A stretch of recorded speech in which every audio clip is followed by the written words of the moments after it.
So this is just a few minutes after you guys have left the meat hall after the argument with Shandar, and you've all congregated back here.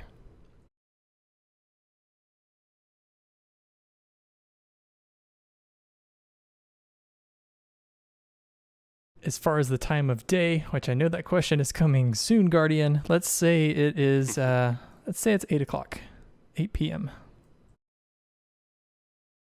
Guard's just gonna look at Valen. He's like, try to get information. Apparently we have to do some social dancing. Valen just raises an eyebrow. She says, okay. There are plenty of dwarves who survived. However you can get that information, I leave it to you.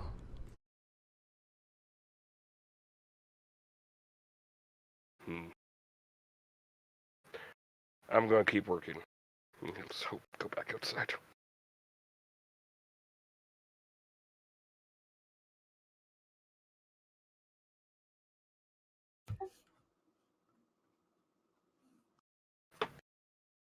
I think, Guardian, we said you were going to need 3 days to make the shield, and you'd already spent half a day on it. 2 days. 2 days? Cool.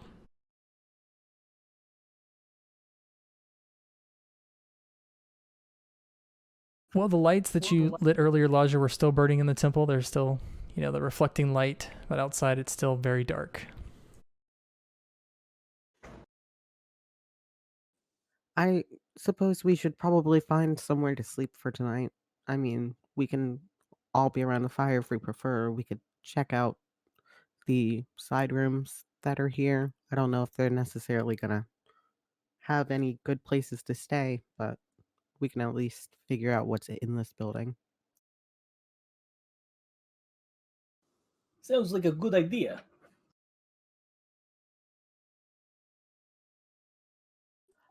Okay, well, if you want to check out the one on the left, I'll get the one on the right. And if you see anywhere where we could rest for tonight, then just let me know. Do these staircases go up or down? Unfortunately, they would both go up to like a bell tower, but it appears as though the bell tower has collapsed and both stairwells are blocked with wood and debris. Ah, it appears this stairwell goes nowhere. I'm over here.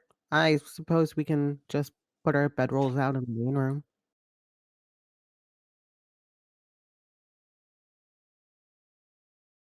Virium, where you are is the small chapel that's at the northern part of the temple. There's a statue of Lathander that is mostly broken, kind of worn away, but you can tell that it's supposed to be Lathander because it has like his sun symbol on it and everything. And there's also some wooden benches here that are mostly rotted, mostly from wood and mold and stuff.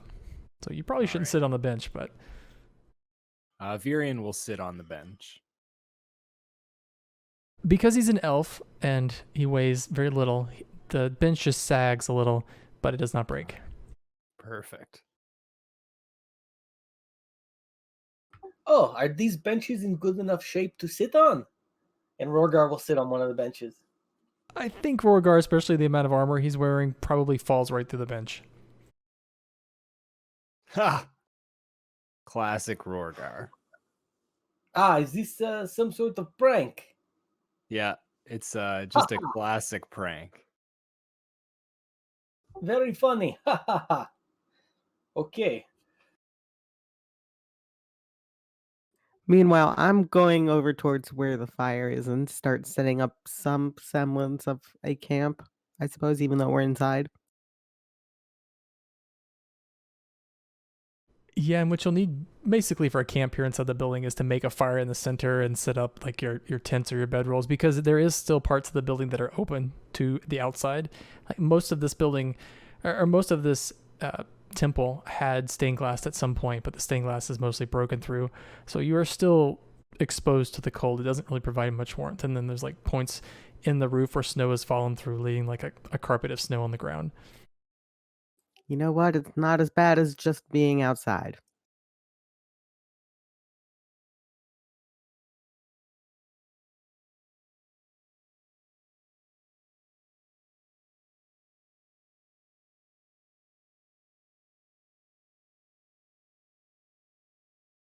I think for right now, I don't have anything else that I want to do unless anybody has anything they want to do before we rest. No, I'm I've all wanted set. to rest for 2 whole sessions. Poor Wargar. Guardian, are you going to take a long rest with everyone else? I don't need 6 hours, so I'll keep working for 2 more, then I'll stand sentry. Okay. And then, of course, Virion, you don't have to do much to rest either. My 4-hour trance. And then So- 4 hours of trouble. Hopefully. So let's... Well, go During the ahead. 2 hours, though, I do want to make a bunch of arrows. Okay. I think that's the sort of thing you don't need to make a skill check for. Alright. It's probably very simple for you. Unless you want them to be fancy arrows that do something special. Just metal tipped ones. Yeah. Do I roll a number of how many I make during the 2 hours? Why don't you roll a d20? Watch it be a 1. Oh! Wow. You make a bunch of arrows. Guardian's angry forging. The rest of you get a good night's rest, although you are kind of woken, Laja and Rorgar, throughout the night in certain points as you hear Guardian working furiously on something.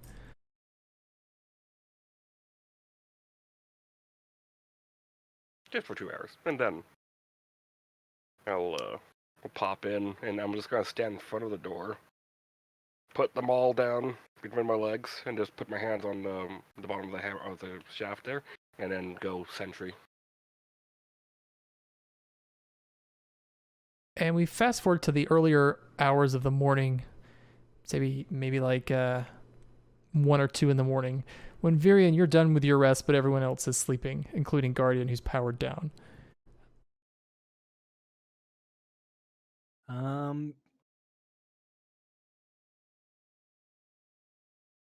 I don't think Virion wants to get into too much trouble while everyone's asleep.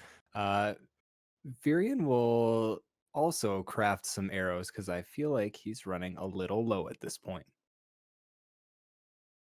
So the difficulty with Virion crafting arrows is he doesn't necessarily have the metal. So Guardian picked up those barrels from the mead hall. So unless you're going to dig into Guardian's supply, in which I would say he may not have enough to build the shield that he's been working on, you'd have to go get some metal somewhere. Would there be any metal that I could scavenge for in the hall here from these old benches? Not from the benches, but if you were to take down some of the ornamentation in the temple, like specifically removing some of the sconces that would hold torches or like hold the flame pit in the center, you could cannibalize some of the temple, to find some metal. No. Sure, I'll take some of the sconces if that's workable. Sure. I was going to say whether it's a good thing to desecrate a temple and pull out the metal, I'll leave that to you. Let's go for it. All right. Let me take a look at your character sheet because I don't remember what skills you have.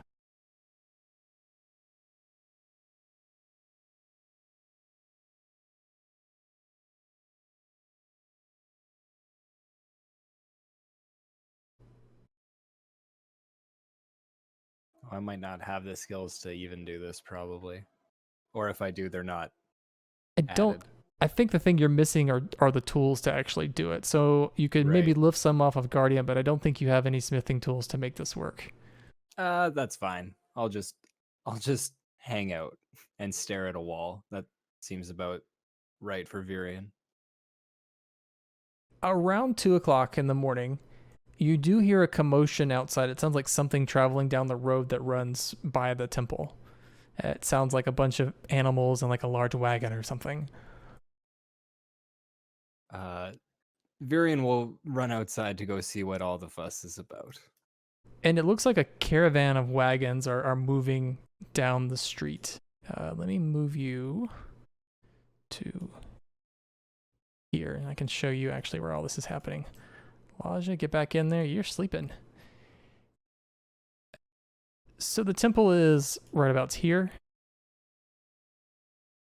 And as you make your way out, you see running sort of along like this part of the street is a large caravan. And what I mean is they have lots of axe beaks, which are like the chocobo mixed with like a sled dog sort of animal. They have a bunch of those being taken along. They have lots of carts and wagons. And it's kind of a big operation. You count probably 4 or 5 dwarves that are moving this cart down the road, and then there's one other guy that looks like a human. But on the side of one of the carts, you see something that says, written in just plain common, it says Torga's Emporium. And it looks like they're setting out towards like maybe this part of town. Okay. All right. Virian's gonna run back into the temple and let everyone know that the traveling merchants are in town here.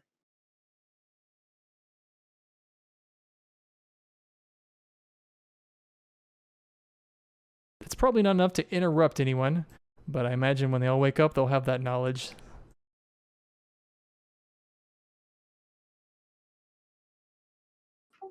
Are you saying we got to rest? Yeah, unless Virian a guardian, if he wanted to do anything else before everyone woke up, that would just kick us over to waking up the next morning. What's actually funny is because of my racial, I see and hear everything as normal. I'm just not moving. So, Guardian, you would have heard the commotion.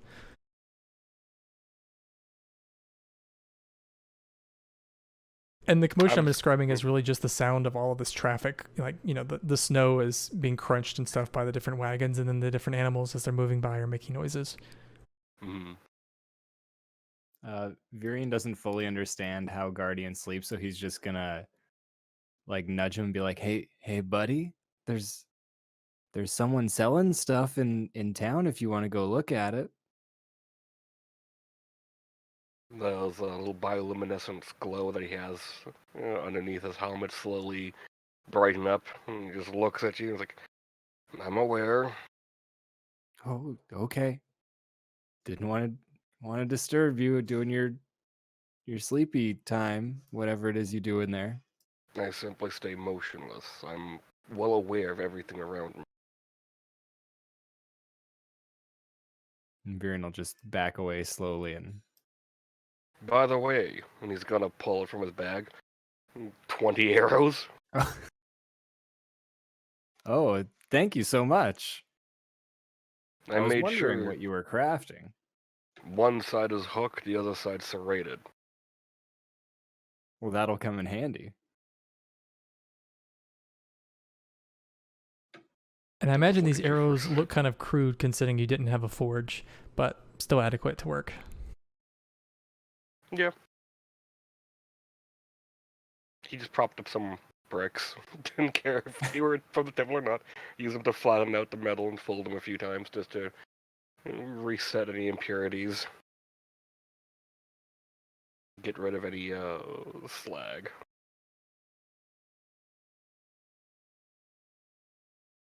So yeah, he's gonna walk out.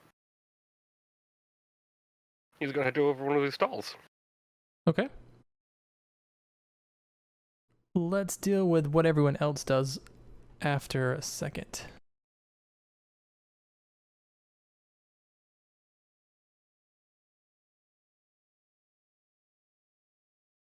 Actually, I'm going to move you to a different map.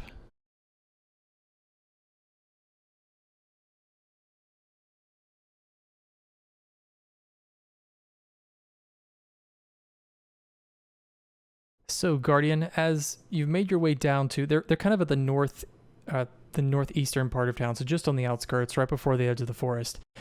They'd only probably been here a few hours, but they seem to have set up shop considerably. So they have a pen that's right in front of you where they're keeping all the axe beaks.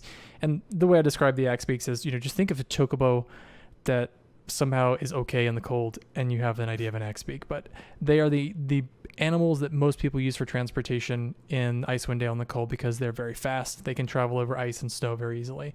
But they have a pen of those. There's a dwarf like standing right in front of them. He is not really paying attention to you. He's working on a pipe. What type of items do they have that are... It's that funny are for that you sale. say that because I actually made a PDF. So give me a moment. I have all of those items for you. I knew we were going to get here.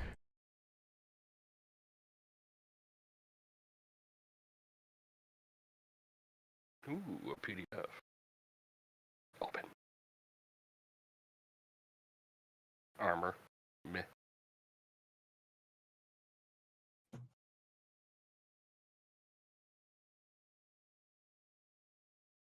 But this encampment seems to have, a few wagons.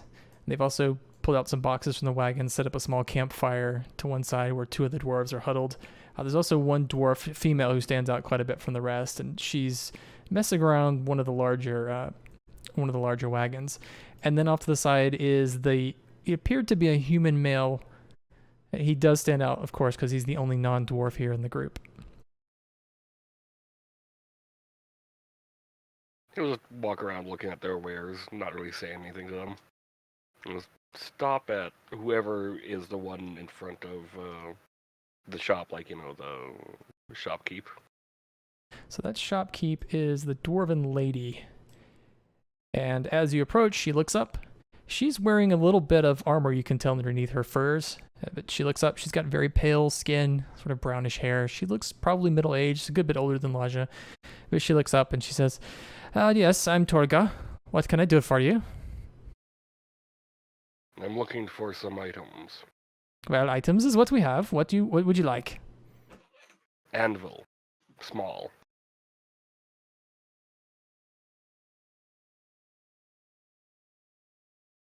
She says, let me check one moment. I'll check in the back. I think we have something like that.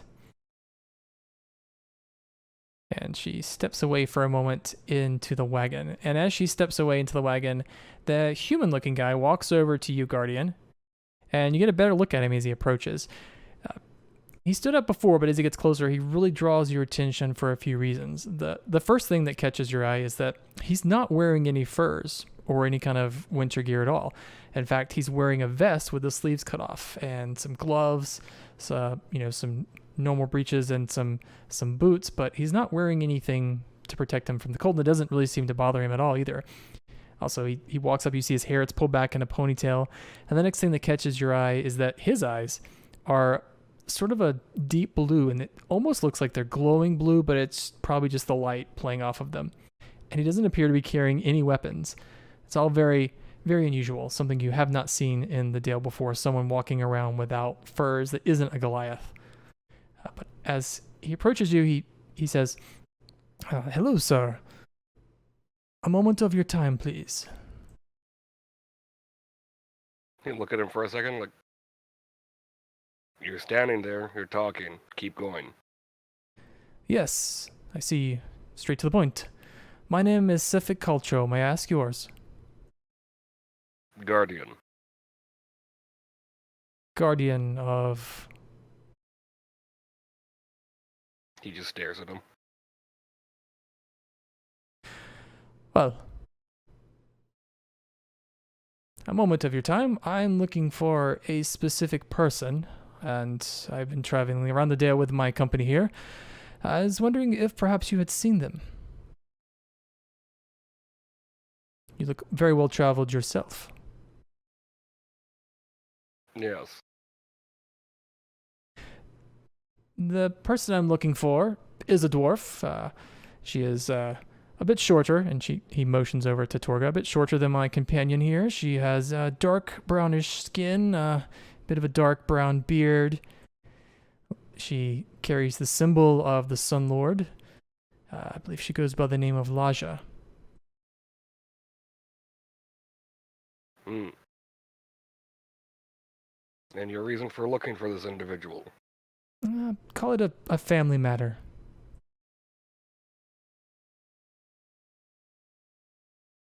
You realize that this is peculiar to ask someone if they know someone. You have individuals here and transportation. If I tell you this person's location, what guarantees do I have that you're not just kidnappers? He takes a step back. Well, we've only just met. It's not polite to assume someone has ill intentions when you have no evidence of that. But to answer your question, I know these are dangerous times for everyone. My company and I travel through all the tin towns. This is just merely someone that I'm looking for. And how much are you offering? And he smiles. His teeth are super white, and you notice that as he smiles, the sun passes behind a cloud, and his skin is very pale, actually, almost translucent. But he says, that's of course the most important question, isn't it? And he reaches to his belt and shakes a bag of money, and he says, let's say for the location of Laja, if it proves to lead me to her, I'll offer you 40 gold. Interesting. How about this? You keep your money, you tell me your intentions. That's the price. I told you, this is a family matter. I'm sure you can understand. No. And at this moment, Torga walks up and she says, yes, I have this small anvil, let's say 30 gold pieces.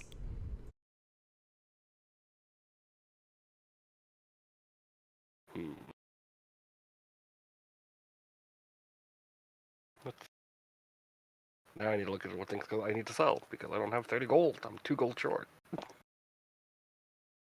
Give me How a much for perception. 4 javelins? 4 javelins. Give me a perception check, Guardian. That's about double the price of what this anvil should cost. Oh, Guardian doesn't know that stuff. Okay, she's not even trying to hide the fact that she's trying to rob you. As you hold out the javelins and you hand those to her, she kind of takes a look at them and she says, I'd give you 1 gold for all the javelins, making the anvil cost 9 gold, or 19 gold, yeah.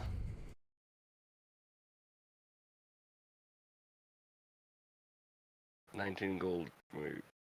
He just thinks for a second, like, 1 gold for a 4. So the anvil becomes 19, but originally it was 30.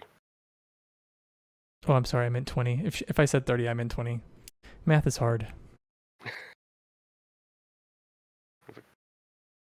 I will be back with some companions that can help me count.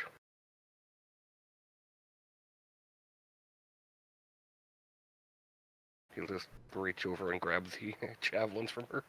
She says, okay, we will be here for another few days, leaving after the new moon. Understood. And And at that, Sefik, he kind of turns his head and closes his eyes and takes a deep breath, and he says, yes, the night of the Frostmaiden is almost upon us. He looks and he says, right. you can almost smell it, can't you? The fear, the terror in the Tin Towns. It's almost, you can almost touch it. I think you require a room for yourself. He says, have you been here on the night of the new moon? No. He kind of laughs and he says, everyone is brave until they come face to face with the Frostmaiden burning through the sky. Right.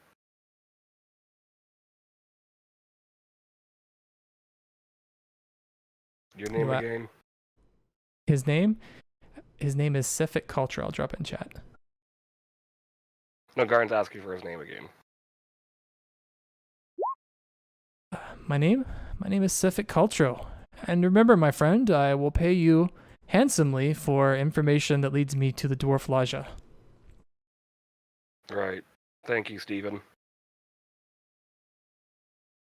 You're welcome, Gurdian. He'll just walk away. As he's walking, though, he wants to look at the dwarf he's going past here. How armed is he? He's pretty armed. Actually, everyone in this camp is very armed. Except Sefik, who did not have a single weapon on him. Okay. That you could tell. He's a vampire. I'm gonna wander the town for a little bit, just take a long way back, stop at a few points, like dead ends, and see if anyone's follow. And then I'll make my way back to the temple. You don't see anyone following you, and in fact, at this point in the morning, it's still pretty early, so most of the people in town appear to be still sleeping. You see some people getting up out of bed. The meat hall's lights are still off, but it appears the town is slowly getting awake for the next day. Yeah, I'll go back to the temple. Walk on in. Laja, Yes. Do you need me for anything? there's a gentleman looking for you. His name is Zephic.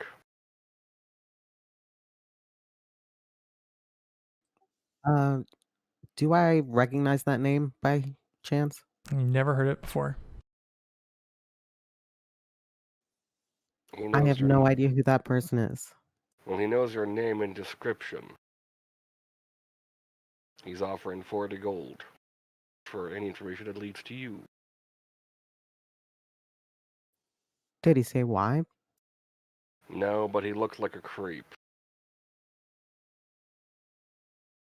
I mean, it's very likely that he might have been. There's not really. I'm, I'm not sure why somebody would be looking for me this far north. Well, he has your description. Best to change it. Maybe think of it this way. Now you have two suitors. You can bounce them off one another, get a better offer. I'm not sure that this leads down that road, but I will keep that plan in mind.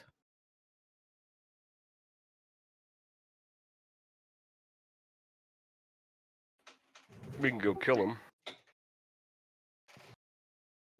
I don't think we should do that either. I think why Should don't we we focus on getting get the back to job? the Arrow of Mead? Yeah, we have a lead towards handling whatever this murder was. So maybe we could start by investigating that, and maybe this person can be a problem for another time.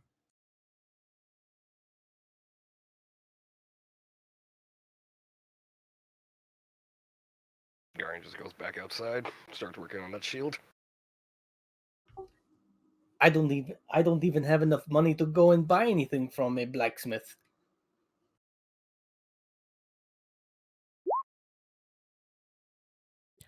Well, if you manage to get stuff together and I guess materials and tools, I can make you whatever you need. I'm a little bit rusty, but I'm I'm sure we don't need anything too technical. So maybe we could save you a little bit of money.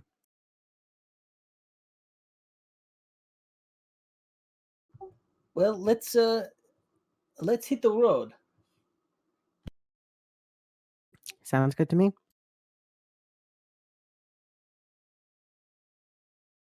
As you all make your way out of the temple, walking up to the meat hall is the lady that you saw last night, the female, the trapper lady, Fef Morin. As you walk out, she approaches you, Laja, really all of you together, and she says, were you going to see where the speaker was killed? Yes, we're going to investigate and see if we can't track down that monster. Oh, the Verbeeg. Oh, if you don't mind, I could lead you to where it is. I don't know, after all this time with the snowfall, of course, how much evidence you'll get from it, but the tracks are probably still clear. Yeah, you could bring us over to that location and then we can figure things out from there. Good. Very good.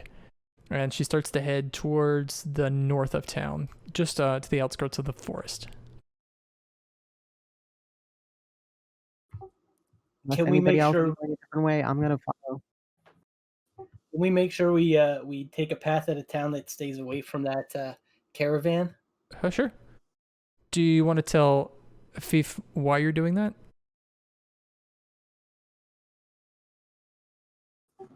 Does she ask? I won't do anything. Yeah, if you guys don't follow her immediately, she'll turn around at one point and ask what's going on, like what's the holdup. Creepy stalker. She says, I'm not sure I know what you mean. Is there a problem? Not you. Just another individual in this town. Oh, well, it's a small town. It might be something I could help with. If you want to kill them, sure. She just takes a step back. I don't plan on murdering anyone. I'm a good shot with my bow, but I don't know if I could kill anyone.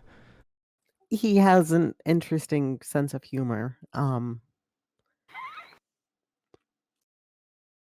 Someone in If- Torga's, you said, Torga, she makes her way through the 10 towns. She will probably, after she leaves, make it back in a few more months. I've dealt with her before. While her prices are pretty high, she's fairly honest.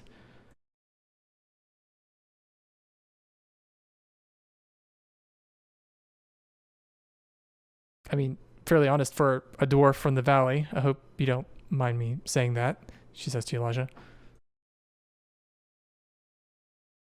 I understand. But yeah, we could certainly do that. We could go through town. Can take you the long way through town. It'll be a little bit longer, of course. We'll have to cut back through the forest. The speaker's That's still totally dead. okay. Taking longer won't add any more death. I guess you're right. And her head she kind of lowers her down. She's not wrong about the trek, though. As she leads you guys through town, you have to cut back around through the forest on the other side completely. And after, maybe an hour of travel, which should probably have only taken a few minutes if you could have taken the road, you do end up at the site of the wagon and where the whole accident or whatever happened, where all of it went down.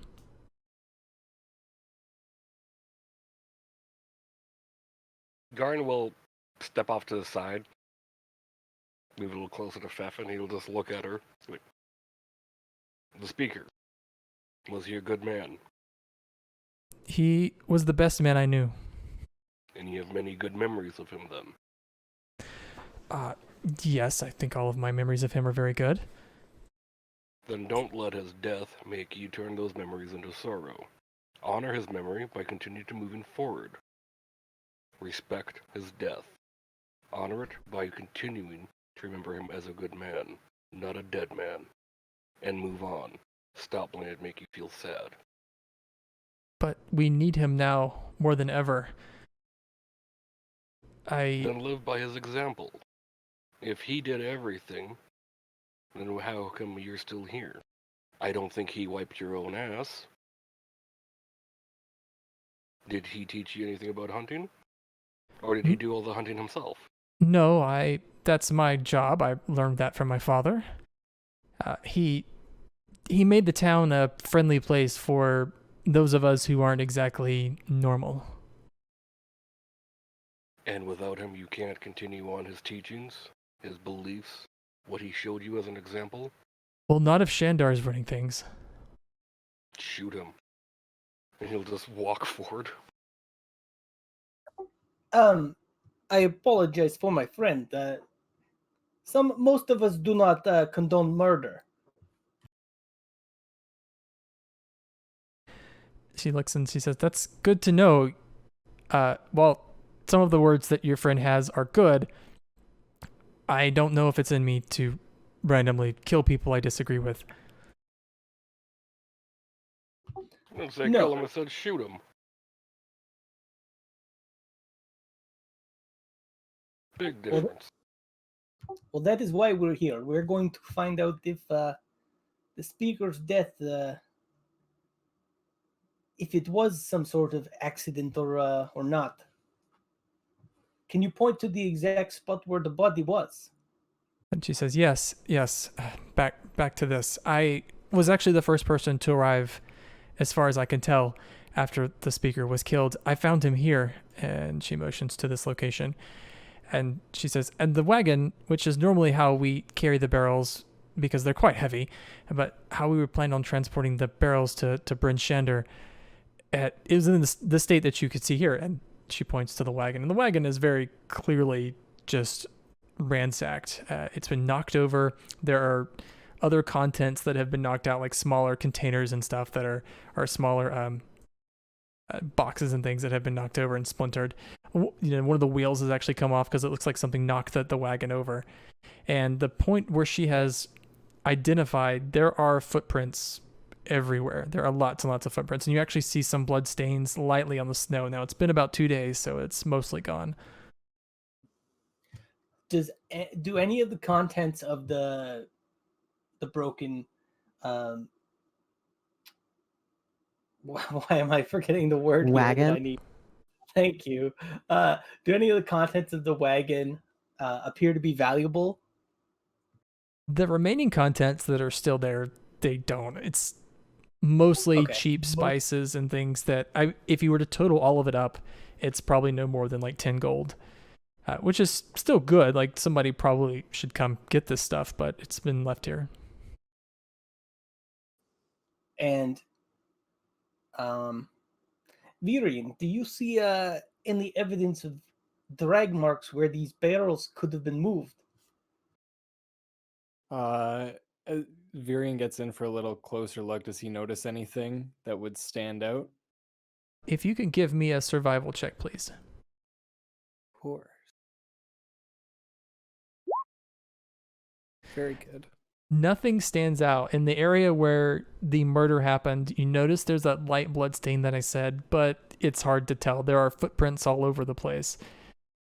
At least in this general area, like right around the body was, it's hard to say what was going on, but you don't notice any marks in the snow for anything being dragged. Just lots of footprints in this area. It's a little too obscured by the many footprints to really get a sense of what happened here.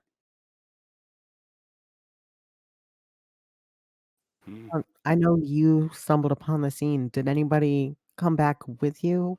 That might explain all these footprints. Yes, we when I first arrived, I wasn't sure if the speaker was dead, so I tried to wake him, and then I ran back to town to get help, and then more people came, and after he was dead, we removed his body, and then we searched for the barrels. So unfortunately, quite a number of people have been here. If that's good to know. I'm sorry that you had to discover all this. I appreciate you bringing us back.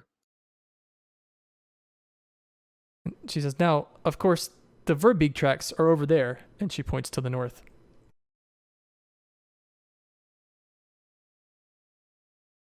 Crunch. Step. And Guardian, as you push through the snow and you make your way over to where she was pointing, you do see some very large tracks that stop kind of around the wagon and then head off into the forest. Do the tracks change in depression? Like, I know that it's been a couple of days of snowfall, so I'm just trying to see if there are deeper parts. You can't really tell at this point.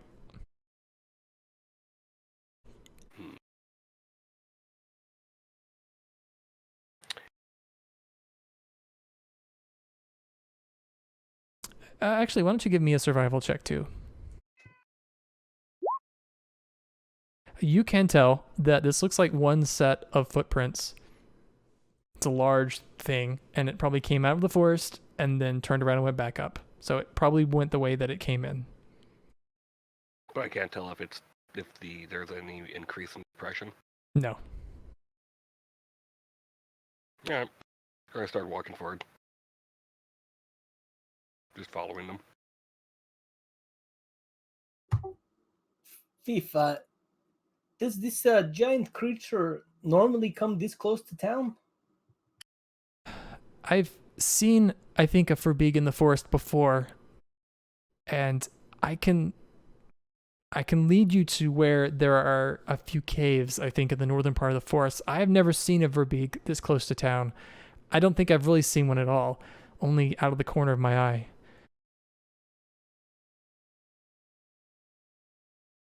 Of course, And- the night of and the I noticed- Frostmaiden is approaching, and things get a little crazy. And then we notice Guardian going without us, and oh well, I guess we have to go.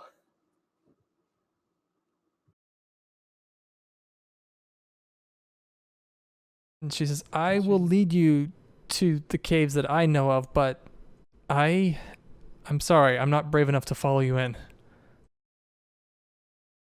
That's okay. I understand. I think we'll be able to handle it. If you want to lead us, you can, but I won't make you follow us in, of course. Guardian, you must gather your party before venturing forth.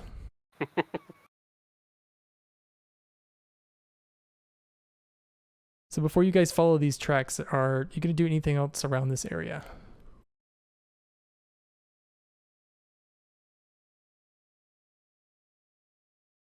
I kind of wanted to use divine sense just to see if there's anything strange nearby.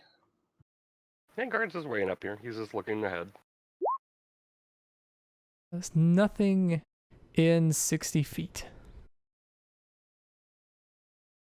So you're saying it's 70 feet away. Or 61 Or feet. more. No, you don't detect anything.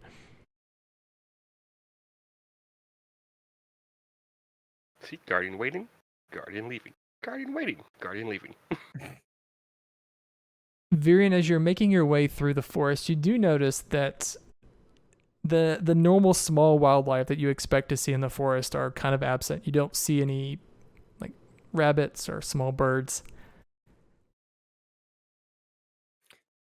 But I noticed that too because I have animal handling. Oh, you with your survival roll of 13, I think you'd also notice that. Oh. Guardian's Was just gonna turn around and look at Virion for a second, like, oh, this. He's gonna pull out his sword, like, it's cleaned. Would Virion know, like, if animals are like kind of absent from an area, would he know what that kind of signifies? Like, if there would be like danger present, or they're staying silent because there's a larger predator, or if they've cleared out or anything like that?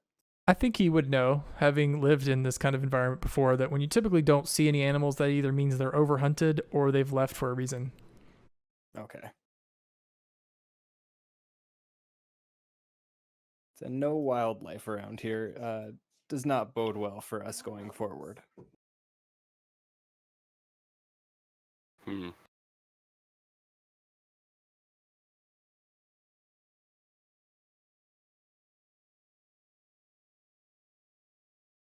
Well, shall we? After some Let's time, go. Fief leads you guys further into the forest, and the daylight creeps up and then starts to go back away as midday approaches and starts to leave. So probably around 2 o'clock, she leads you to, it looks like a cave's opening, and what immediately stands out is two gigantic tusks in front of this cave entrance. And she won't really approach. She's probably 100 feet back, and she says, "This is the cave that I was talking about. I've seen it before, but I've never really approached it."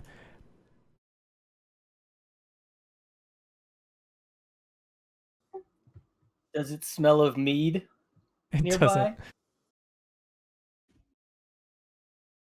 Did you guys tell Guardian how you searched the speaker's body and what you found? Or no mention of that to him?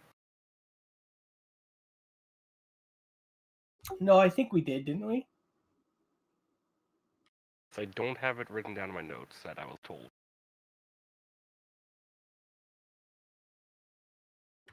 If that means we told everyone but you. Yeah, because I was back at the temple forging stuff. Oh, yeah, that makes sense.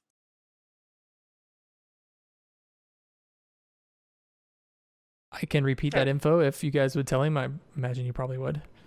Oh no, I still remember the info as a player. It's Oh, just okay. Guardian doesn't know as a character.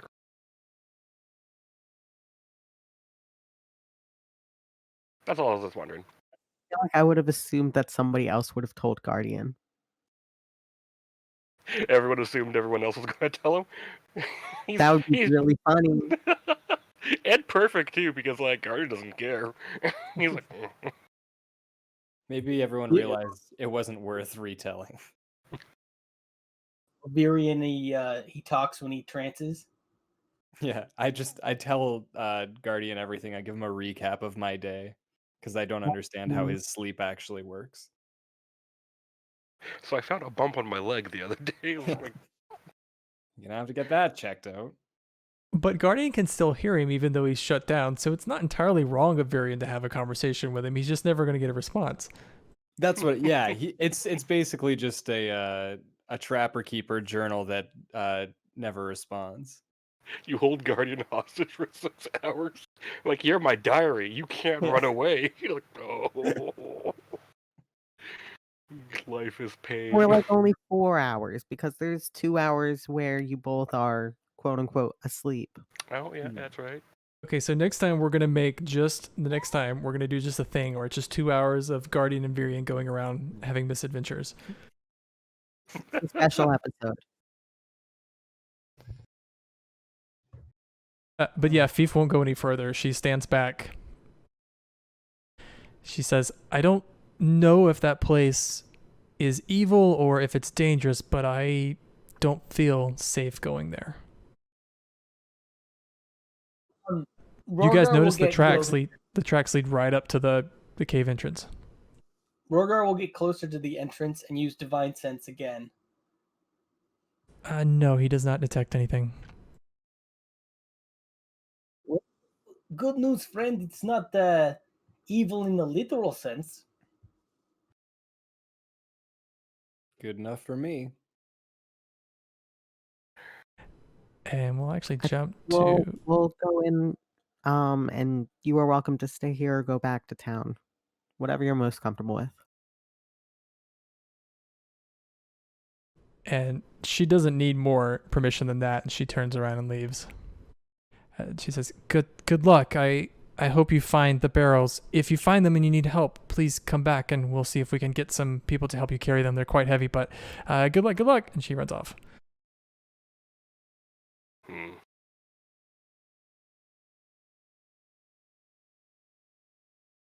Coward. But Guardian, if it goes without saying, I'm going to say it. This is one of those places where Guardian should probably not wander off by himself. Just gonna throw that out there. The voice in the player ears recognize it, but does the character hear it? Are those bones that we see on the map? Is that what you were saying before that kind of froze Fief? That's what is exactly what they are. From a distance, it looks like there are mammoth tusks and other bones, but you are pretty far away. So that's kind of where I wanted to approach when I use my Divine Sense. Yeah. You would have yielded the same results. Okay, perfect. There is a light that's kind of coming from this direction. Looks like maybe a campfire, a reflection of a campfire off the cave entrance, but you don't hear anything.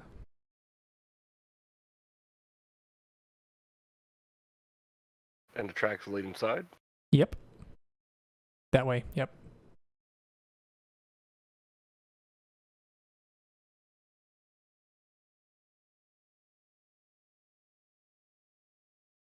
Yeah, roll. Just keep moving forward. There's no real stealth to him. It's just jangly pieces of armor as he trudges through the snow. And past the bones that you see here, you see the footprints continue on, and then there's a whole bunch of other footprints, or the snow has been mushed down to the point where you can't really discern anything. But as you continue forward, Guardian, you see as you enter the cave that it branches off into two directions. The cave's only about 8 feet tall, at least at the entrance here. Yeah. How I'll keep tall are moving in. these creatures supposed to be? These verbeegs? They are small giants that look very much like large humans.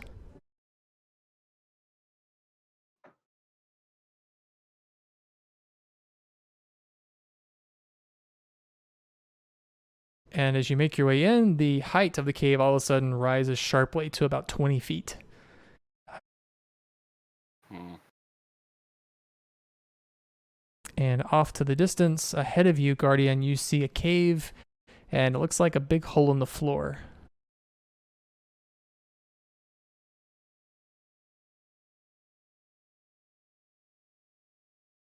As And we then- move in, I want to keep an ear out for any sort of sounds of movement in the cave. Just to see what is around. Laja, you hear what sounds like sheep and goats grazing. And Guardian, around the corner, kind of where you are to your left, you see the light from a fire. It looks like, and there's also some smoke that's coming down the hallway, like from a campfire. Just gonna reach back and pull up the maul. I'm gonna hold the maul, along the shaft closest to the hammer part of the head, Mhm. top of the shaft. So I'm not ready to swing it, but I have it ready just in case. Okay. Laja, ahead of you from the cave that's to the north, you get a whiff of a terrible smell. I'm glad I don't Great. breathe. And it's not Virion. I think there might be something down that other path away from the fire. I don't know if I want to see what's up there. Shall we investigate? I mean, we can, but it smells pretty bad. There might be something rotting up there. Definitely not the mead we're looking for. Hmm.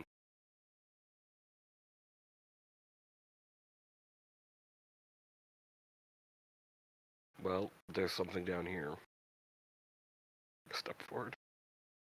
And Guardian, around the corner, you see a pin that's actually holding all sorts of livestock. You see goats and sheep, and they're grazing on hay on the ground. They all appear to be fairly healthy. And as you make your way into the room, there's a bonfire in the middle of the cave, and it's actually made it quite warm and it's lit very well. There's the scent of roasting meat in the air, and you see there's a spit over the fire, and someone's roasting some meat. And there's like a wooden cart off to the side, and it's got a broken wheel. You see some crates, and then also 2 barrels that don't look like barrels from Good Mead, but just barrels of something. Hmm. But yeah, the livestock, as you enter, they don't look up. They just keep doing their thing.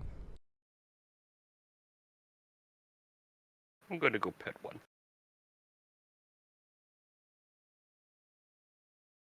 Hold up my hand to see if any of them come over. Tyrion inspecting every single animal here. He's doing that thing that Australian farmers do where they walk on the back of the sheeps to get to places. They're very sturdy creatures.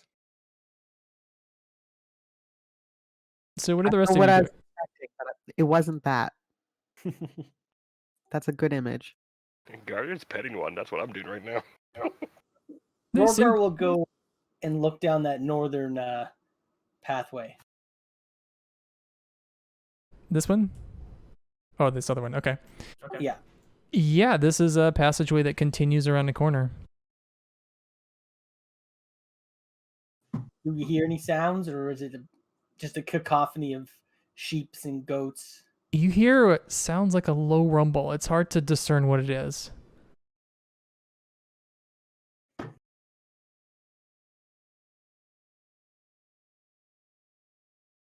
I want to take a moment and see if I can discern what might be inside of these crates and barrels without like breaking one open necessarily. If it happens to be openable, then I'll take a look. They're not nailed down or anything. One of the crates is full of straw, which is looks like something they used to feed the goats and the sheep. There's also some torches, and one of the other barrels has some salt, and one has some pepper.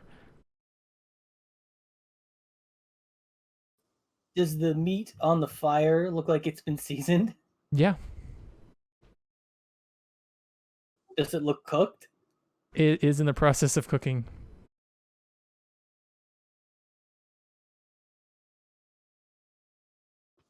Ah, Suzanne would have loved it here. is cooking, that means they probably aren't too far away. We should probably try to be as quiet as possible. Oh yes, that's right.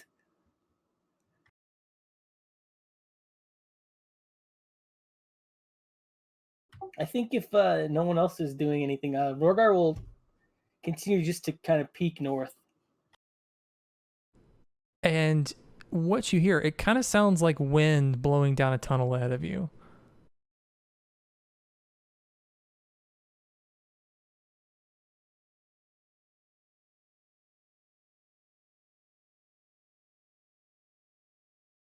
I don't think he's gonna get too far though before he loses his nerve and goes back to the group. And the air going down the corridor, you hear it. It's actually, you feel air being blown around the corner, and it feels kind of hot and smelly. Hot and smelly.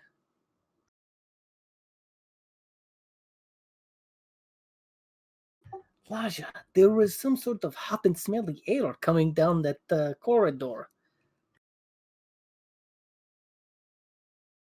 Is that where we want to go first? Or would we rather check out these other paths? Yeah, Rogar will take a peek now down the left hand side.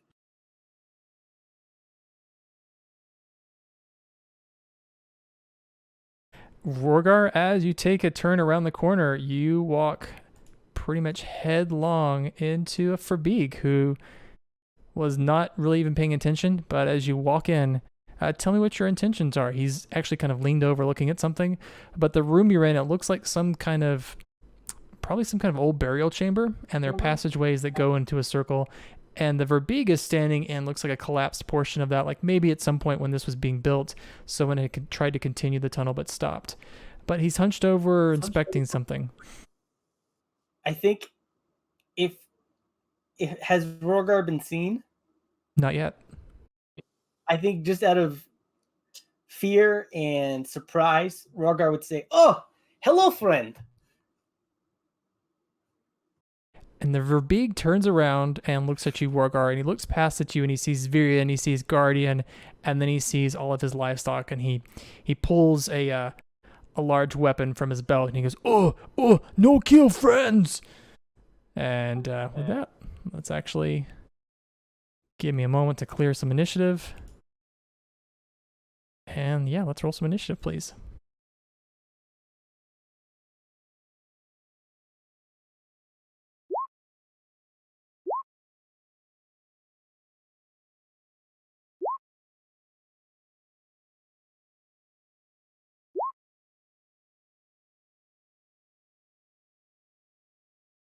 Look at Laja.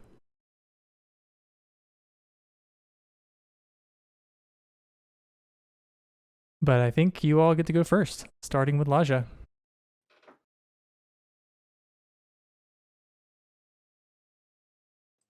I'm trying to decide how we are going to probably do this.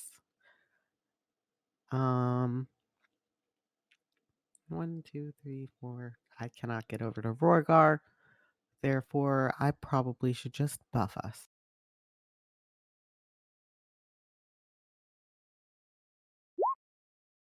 So we'll Sweet. do a blitz. And then let me double check that Rorgar may not be in range, in which case I will bless myself. I think he's right on the edge. 25 feet. There you go. So the 3 others get it. So all we heard was no kill friends. He turned, he looked past Rorgar, and he goes, "Oh, no kill friends."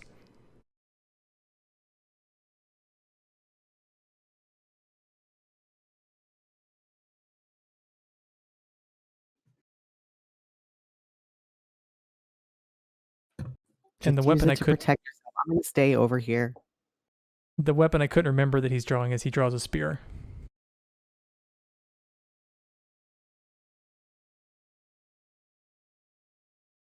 But I think if that's it for you, Laja, that takes us to Virian.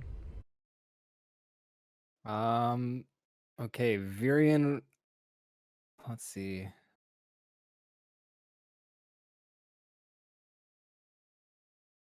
I don't want to attack him if he's going to be a good guy, but Virion is not too smart, so Virion is going to hear the no kill friends and put an apostrophe after the no, and think he's talking about his friends that he's trying to kill. So Virion's going to kick open the pen that's holding in all the sheeps and goats and yell at them, "Fly free, friends! Get out of here to safety!" One of the sheep looks at you and just goes, "Meh." Just kind of walks out of the pen in no real hurry at all. And the others keep grazing. This is the preferred reaction. And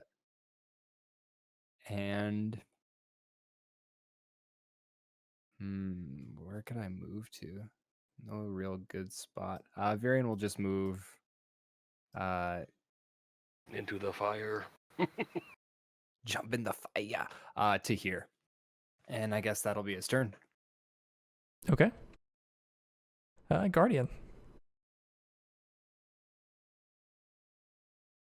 Guardian will just take a couple of steps down here and look down and see him and just think for a second of what he said. He's just going to put his maul on the ground and pick up the sheep and just keep paying it. We're not going to kill them. Give me a charisma check, Guardian. I imagine this sheep looks like the Dr. No, like the cat, or Dr. Evil. He's just petted like that. Charisma? Shit. Yeah, this isn't gonna be weird at all.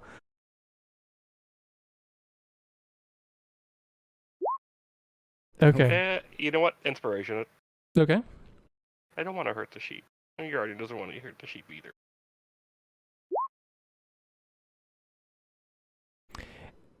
When you do that, you go and you pet the sheep. You look up and you hear a noise, and the Verbeeg, he's lowered his spear, and it almost looks like there are tears in his eyes, and he says, "No, please, no hurt, friend."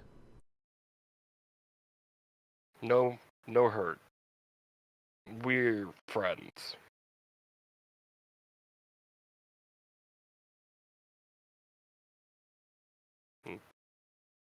He'll just look at everyone. He's not harmful.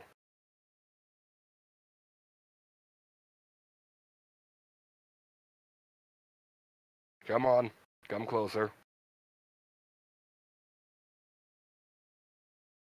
And he'll just move the sheep back into the pen and close it with the sheep back inside. Okay, I'll put the sheep in there. We are still technically in combat though for a reason. So is there anything else Guardian's gonna do? Nope, that's everything. He's just gonna keep petting the sheep. Okay, Rogar, you are standing right next, well, at least the closest to the Verbeeg. He's lowered his spear.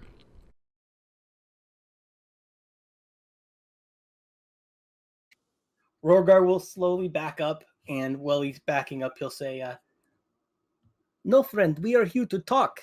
Just talk. No hurt. Anybody." Kind of tilts his head and he says, "You no hurt, friend?" I give you my word on it's Bahamut's honor. He kind of tilts his head to the side. He says, friend be mad."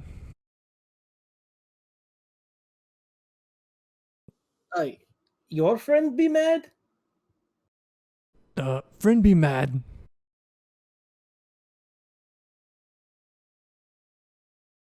Is he saying friendly man? He's saying Or friend be mad. Friend be mad.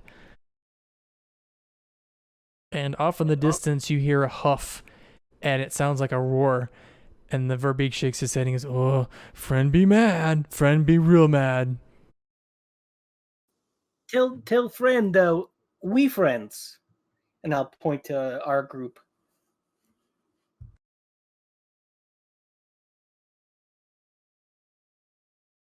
So I'm going to move past you, Rogar, to the Verbeeg's turn. The Verbeeg's name is Doug, by the way. It's great. But Doug doesn't really do anything. He stays where he is. His spear is lowered. However,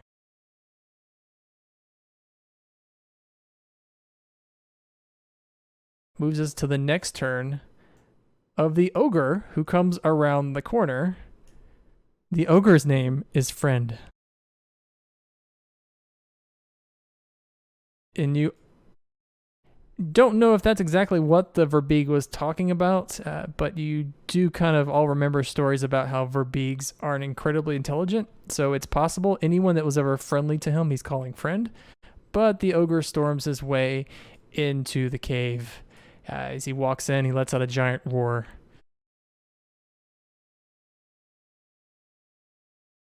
And that'll take us to Hi. Laja.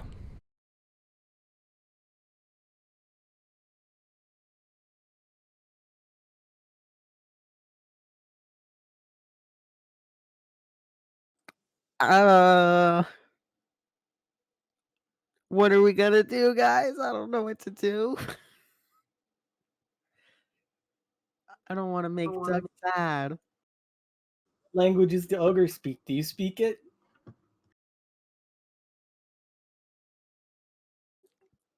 Do ogres speak Dwarvish? That's all. That's as good as it gets here.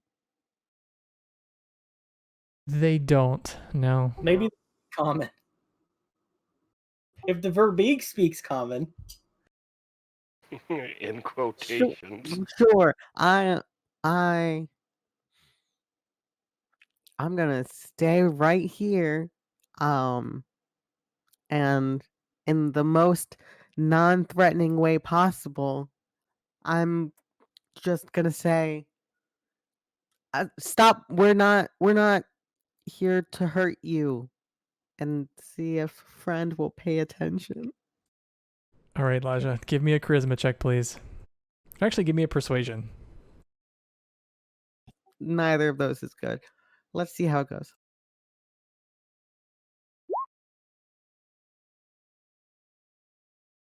I have inspiration. I'm gonna use it. It seems important.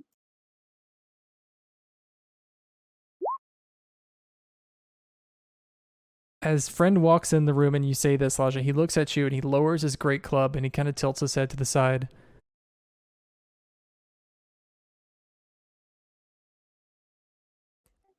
Great. I'm gonna stay right here.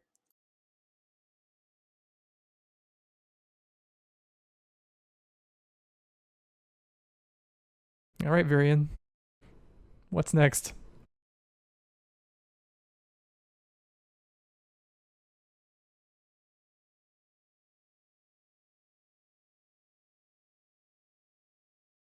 You're muted, just if you didn't know. I didn't know. Varian's gonna move behind this box and just crouch down and just kind of reinforce what Laja said. Uh, no harm to friend or friend of friends. Just friends trying to make more friends.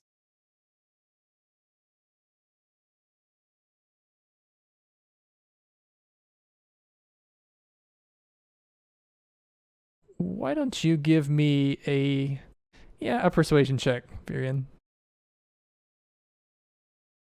Boy.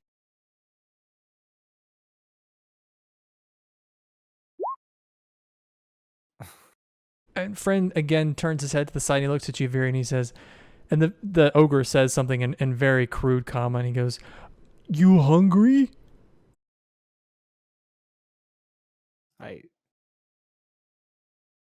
I'm okay. I would eat if you're. I would love to share a meal with you.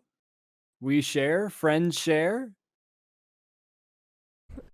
And he looks back and forth at you and then the meat that's on the fire, and he says, "Oh, meat?"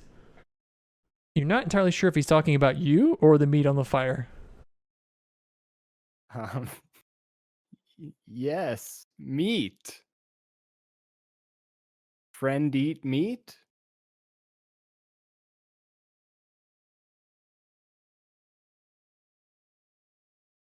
And as you're talking, his head is turning to the side even more, and he does appear to understand what you're saying, but it is confusing. I don't know how to dumb it down anymore.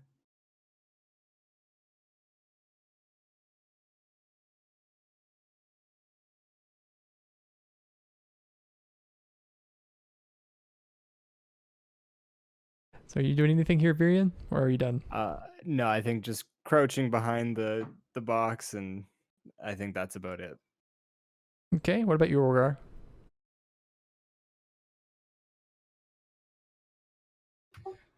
Rorgor will continue moving towards the inside of the cave here. And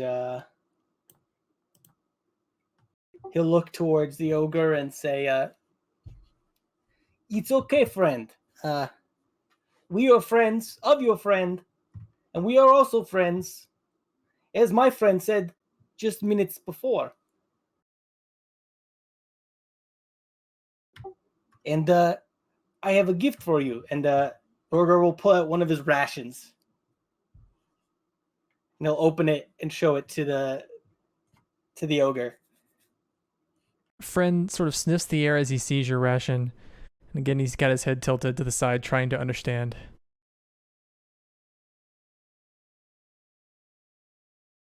I think that moves us to Guardian. Guardian's just gonna look at everyone for a second and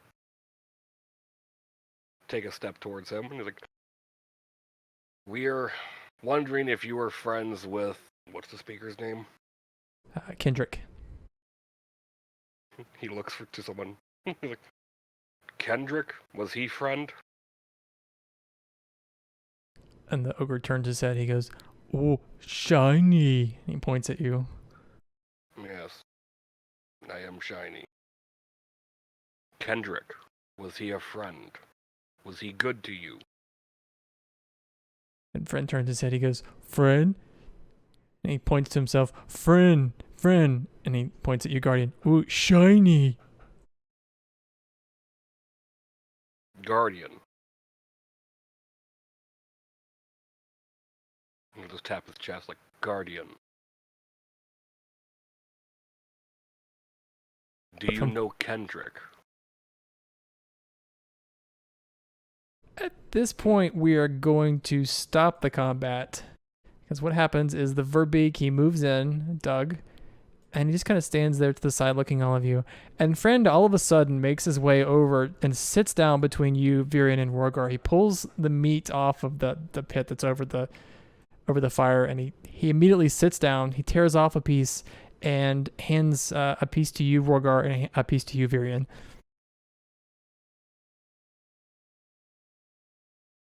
Well, it would be rude to say no, right? I guess. Do we know, like, by smell or looking at it, what kind of meat it is? I don't want to get into a human stew sort of thing again. Give me a survival check. Okay. Well, we know it's not speaker meat. Oh, you have no idea. It looks like mystery meat. Virion will put some in his mouth and chew it around, but not swallow it. Kind of tastes like goat. Okay. Yeah, Rorgar doesn't have that fear. Because if it's a human, like, I'm a dragonborn. That's not that weird, right? You're not really cannibal, right? No. It's like I mean- Minotaur's eating cow. Like, this burger's good. Like, I mean, technically not cannibalism, but cannibalism adjacent. Yeah.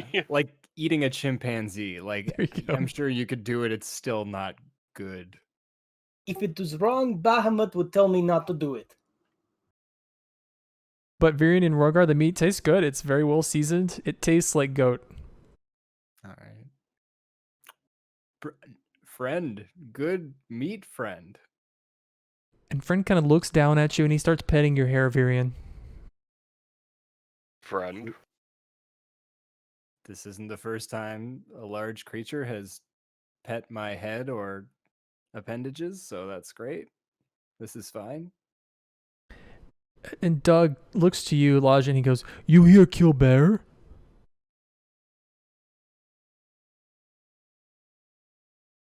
I did not hear what Doug said, or I Is it- did not process it and try to think of what we are doing here. And he says, "You here, kill bear?" Where is the bear? Mean bear in cave. You kill yeah, bear? we can kill bear. Bear mean. Hold on. So what does a verbeeg look like? Let me see if I can find you a handout. Hang on. It's right there. It's a red token with gold font. Just floating words in place. Yeah. It's like And when you you guys. play a game and it doesn't load the texture, it just says no texture found. It's just floating text. Our game engine here ran out of memory. Yeah. We didn't download the files correctly. Something loaded wrong.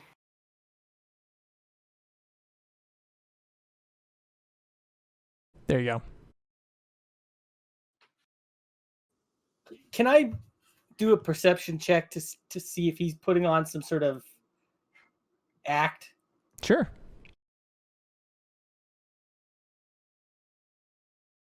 He's shaped like a friend. You're not picking up any kind of deception. It seems as though these two are wearing all of their all their motivations on their shoulders here.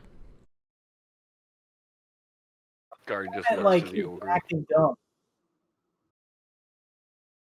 The verbeek seems a bit more intelligent than Friend. Doug is talking in more complete sentences. Friend only seems to know a few words. Well, my name is Rorgar, and if this is Friend, what is your name? And Rorgar stops himself because he was about to call him Friend. And Doug turns his head to the side. He says, "Me Doug, him Friend. You Rogut?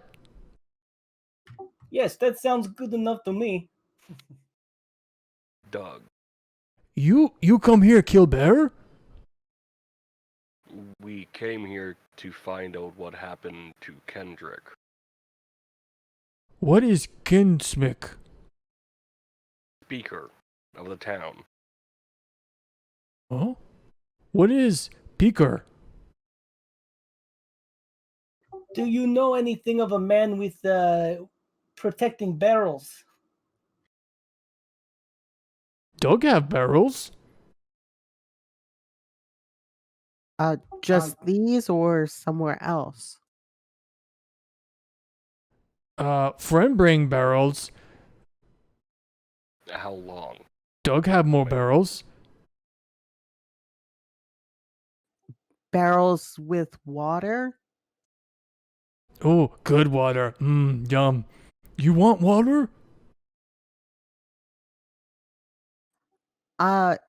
If we kill bear, can we have water? Take the barrels? And Trade? Friend looks at Doug, and Doug says, Yeah, you kill bear, you have water.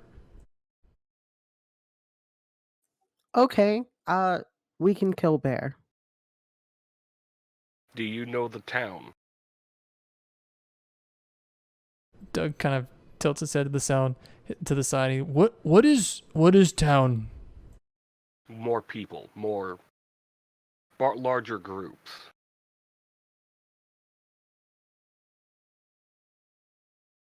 And friend kind of looks again. He's still petting Virion. He's still petting your head. And they seem very confused by this. He's just gonna point in the rough direction. Lights at night. Lots Oh, of you people. mean huts? Doug Yes. no go near hut. Has anyone from the huts come to you? Friend get water from hut. When? When did this happen? Doug kind of shrugs. We don't know. 1 moon? 2 moons? Dark night come. We get food and water for dark night. Hmm. Who found the wagon? He's gonna move over and touch the wagon. Like, who found the wagon outside, close to the huts? Friend find wagon. Friend get water. You want water? I want to know more. Did friend hurt anyone to get water? Doug kind of, no, friend don't hurt anyone. Friend is good? Friend is good. Friend is scared of bear. But Doug is scared of bear. Mean bear in cave. Show us the bear. We will deal with the bear. You kill bear, Rogut can stay with Doug. Fair trade. And just like that, Rorgar, you've been sold.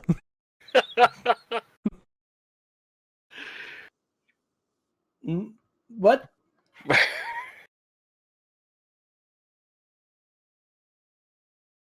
Doug points back to him and he says, "Me take you to bear. You kill bear, you can have water. And Rogut stay here."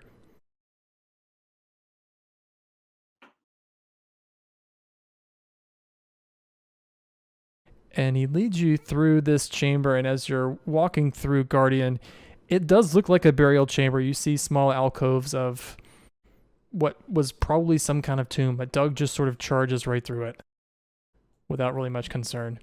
And he stops here and points around the corner to the cave as it continues on around a bend, and there's a small stream that kind of snakes on the floor and continues onward, and he won't really go around the corner. He says, "Oh, mean bear. Dog scared of bear." Guardian part bear. Guardian will talk to bear. And if bear doesn't like what I have to say, the bear will be broken. Oh, you talk bear? You smart. You're smart too. You talk bear, you kill bear. It no matter. Get bear out of cave. Bear is mean. Okay. And I'm just gonna look back like, are you all coming? Or am I gonna do this? Okay, hi. I want to try something first if you can humor an old whatever I am. Which way is bear? He said the bear was following the passageway north. I'll just hop over that. Ah. The water it's not very deep. It's only like maybe a foot, but there are small blocks of ice floating up in it. It is extremely cold. Yeah, I'll just walk over it. Let me see something. I want to see the range on this.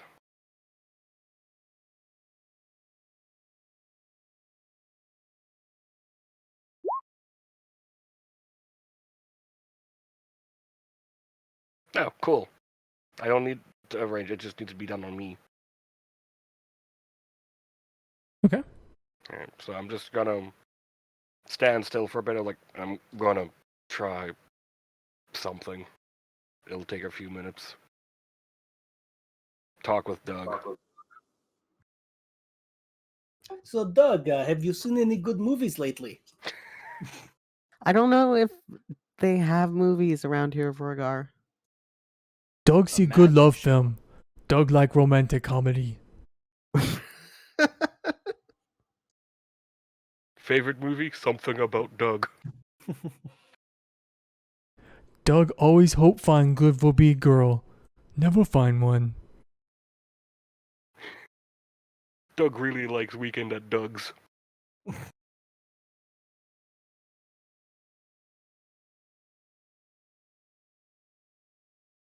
Doug also really a fan of The Good, The Ugly, and The Doug.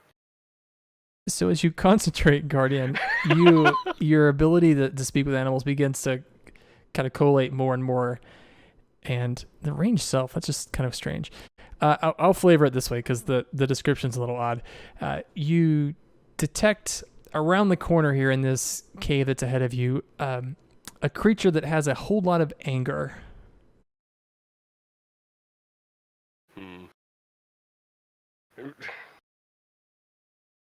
Give me a second to try something, Rogar, and everyone else.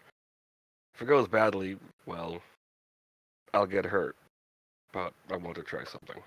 Yes, just use our time-honored secret password to call for help. Sure. Just head up. And as you're walking in this chamber that you're entering, at the frozen stream, it ends at like a 7-foot deep frozen pool. It's a really huge pool at the bottom or the back of this cave. And you see something that looks like a small statue under the water, under the layer of ice. And because it says I have the ability to verbally communicate, Guardian just starts making bear sounds. Hello? You see coming around the corner the largest bear that you have ever seen. It looks quite old and it kind of moves very slowly as it comes out of a part, like an outcropping from the cave. And the feeling that you get, I'd say maybe it talks back to you in bear, and it says, "Leave my home." Well, I'd like to do that, but I want to talk to you for a moment. There are 2 others that live here, and they say that you're mean. I want to find a nice way to resolve this. Leave my home.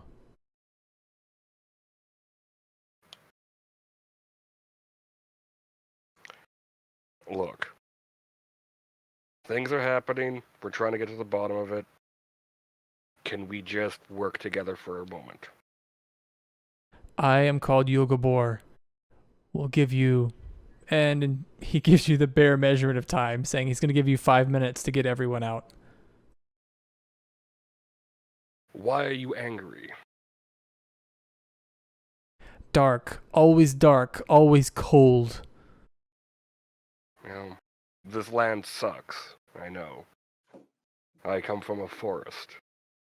I come from a forest with bears like you roaming around. And he's gonna hold up his little talisman for his bear totem. He's like, I have much respect for bears. This is home. Giants come here. They come here because they're cold.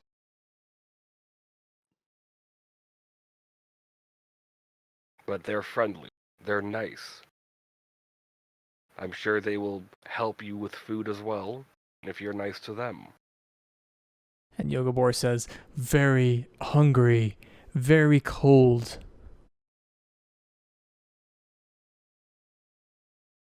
Well, if you're nice, no attacking them, I'm sure they can give you some food and some warmth.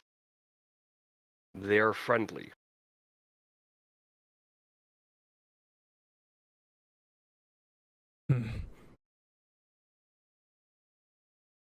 Bring me food, or I kill you. I can give you some food, but again, you need to be nice. Yogabor is cold and is hungry. Well, if I help Yogobor get warm, will he be a bit nicer? Guardian, why don't you give me it's your choice, animal handling or persuasion. Animal handling. Oh God. Yogabor says, no, anyone give want to give me an food. inspiration? Give food I'll now. toss an inspiration.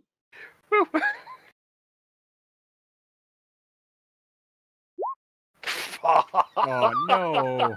You know, sometimes it doesn't work in our favor. Sometimes it doesn't. Yogabor says, louder in bear. And to the rest of you, this just sounds like a bear growl or like a low bear roar. He says, give me food now. Just a second. You look back and like, anyone have some food? I left the head at the end. Do I have any more? Do I have any of that goat left, or did I eat it all? Leave that to you. I probably would have eaten at least half of it.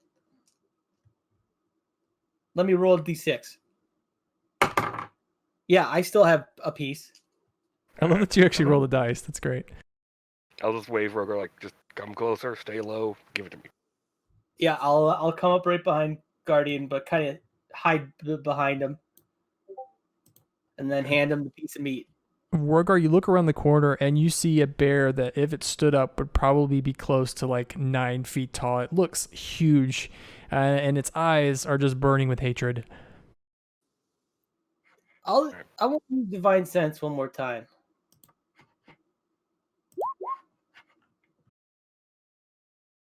You don't detect any of those things.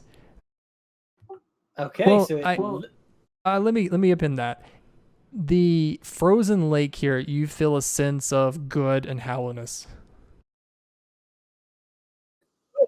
okay. Well, for now, I'll just dip behind the corner and let Guardian continue. This is meat that was cooked by the giant and the ogre, or the two bigger ones, and I'm just gonna chuck it over. And Yogobor does not wait. He doesn't really sniff it. He just starts tearing into it. Which is probably Is only it- a few bites and it's gone. Is it good? Yogobor, so hungry, so cold. Always cold, always dark. Let me help you. It'll take a few minutes, but will you allow me to help? You may help.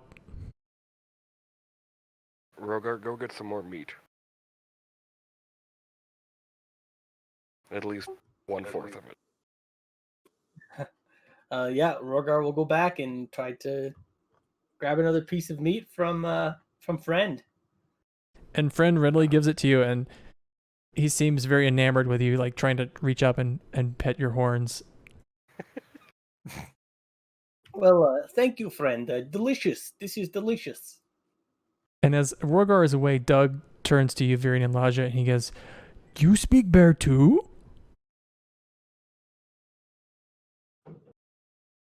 Uh, no, but I believe he can, so it will be okay.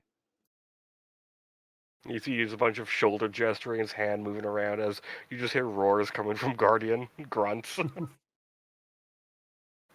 I'm going to move just over here and pull out the fire starter kit I got and just make a small little fire.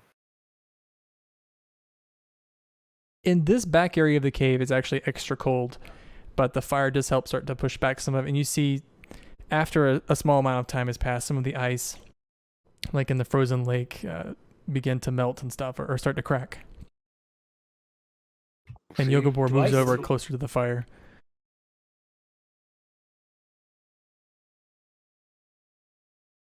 I may not have much more time to speak to you, but I know that you're probably alone.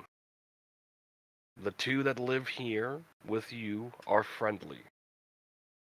I'll talk with them, and as long as you're friendly and kind and you don't hurt them or their other friends, I'm sure that you can all get along and have food and warmth together.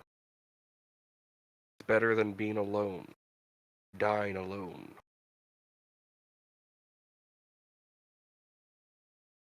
Yogobor is very alone, very cold. And I give Guardian the meat. Yeah, and I'll hand it over to him. And Yogobor immediately just devours all of it very quickly. When I approach closer to Guardian, can I get a better look at what's over here? Yeah, I think in this case, especially since he lit a fire, it looks like a statue of. It's definitely a male. I mean, you have to get through the ice because it's under the water, and that has obscured what you can see. But it looks like a small statue. Guardian, tell the bear that I need to look at something in the water.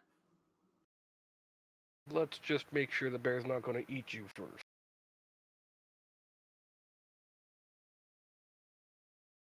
I don't plan on fighting them. Yes, so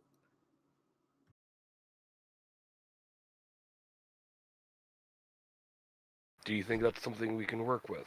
Something agreeable for you? And you be nice to them. You have warmth. You have friends. You have light. You have food. No more anger. And Yoga Boar does the bear thing where he sits on his butt and kind of puts like his front paws in his lap.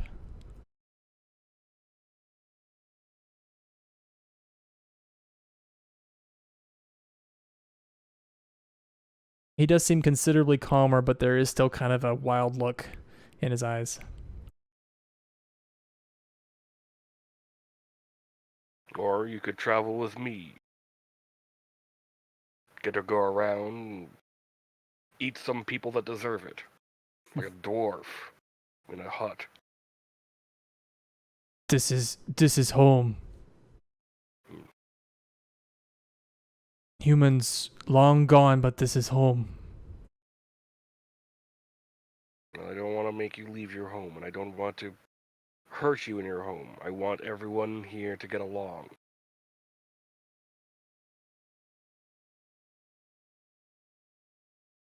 Does that And you- sound fair?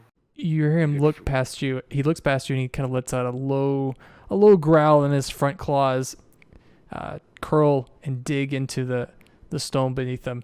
And he's looking at Rogar. He's harmless.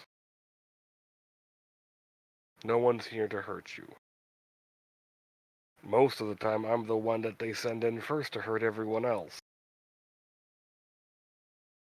But I know forests. I know solitude, and I know being alone. I much prefer it. But you don't.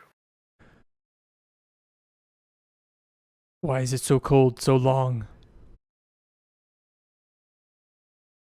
There is something wicked in this land. We're trying to fix it.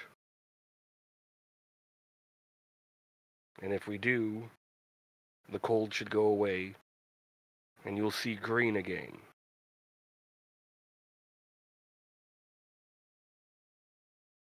Do you think you can wait for us to do that? Yoga Boar will wait. Yogabor will be nice to the other two? If they give meat and stay out of cave. Well, they kind of need the cave to live. No, But- this cave. This cave is home. Okay, I'll tell them not to come down here to bother you. But I'll let them know that if you want to come up to the warmth, that you can sit by the fire with them. And you won't maul them to death. Fair? Who knows? Yep. The big one might rub your ears.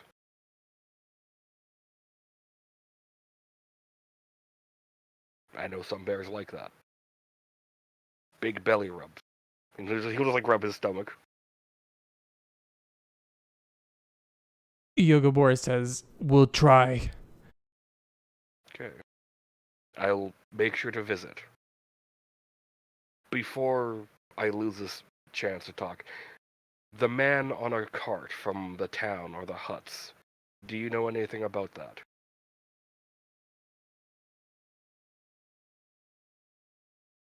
Don't know anything. Don't go to town. Okay. And can we look at the statue by chance? That's nice. Kind of looks back in the water and he says, "You may look, but you cannot take." That's fair. I will leave the fire here so you can have some water to drink. Deal? And he doesn't respond, but he curls up even closer to the fire. And as he gets closer, you can tell, even though he's a giant bear, he's actually very skinny. And in some places, you can see like his ribs and the bones in his legs and stuff. It appears as though he has probably lost a tremendous amount of weight from just not eating enough. Okay. We're all friends here. No one's going to hurt you. We'll take good care of you.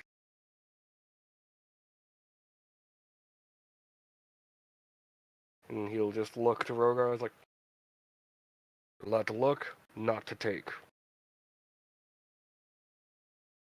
And he'll get up. He's like, just keep your distance.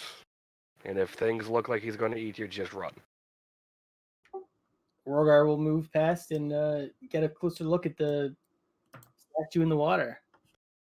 And as you entered the cave, Rogar, you notice that there is a chamber on the other side of Yogobor, kind of over here. And it looks like it snakes up further into this catacomb.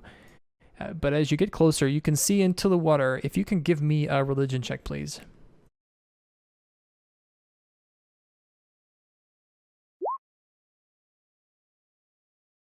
That's enough. This looks like a small statue, a depiction of Sylvanas, a god of nature.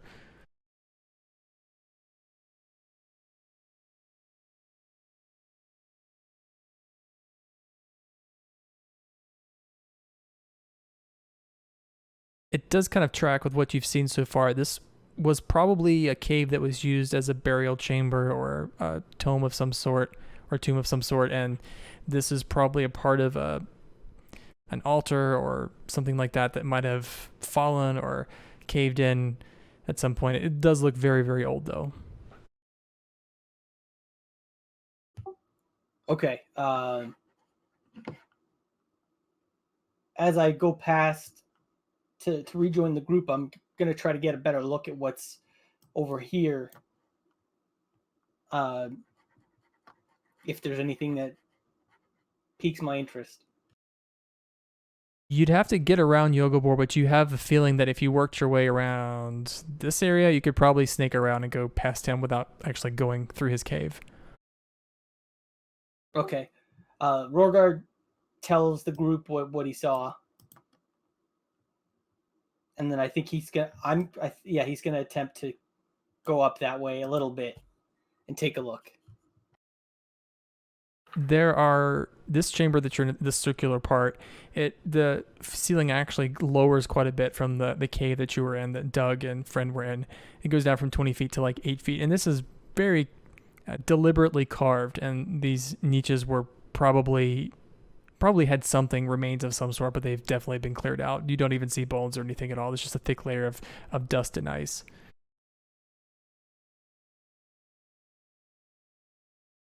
And also, as you go around the circle, there's a staircase that leads up into something that looks like a tomb.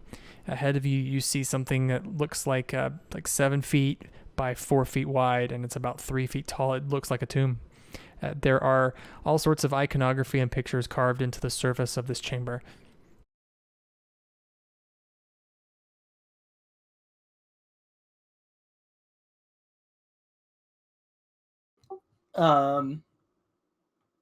Yeah, I don't think Rorgar would mess with a tomb, so he'll just return to the group. The pictograms that you see on the...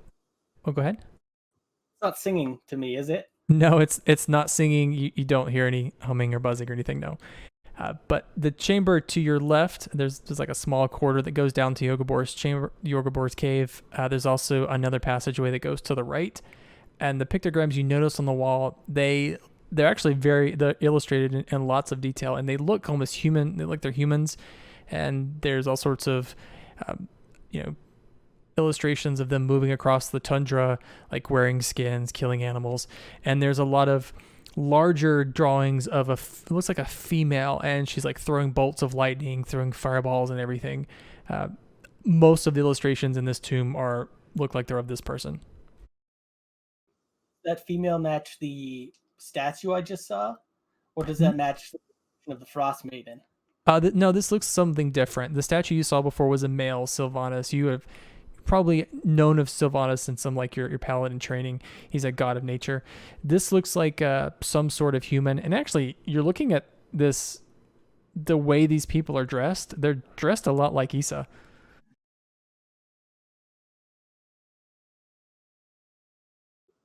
Okay.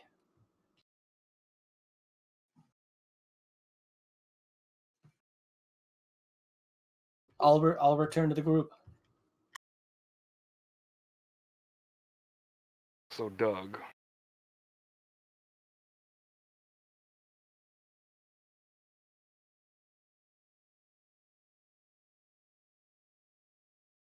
I guess as you approach Guardian, Doug goes, "Bear friend now?" Bear friend, kind of. He just like kind of wiggle his hand side to side, like. Bear is hungry. Bear is cold. Bear is old and lonely. His name is Yoga Boar.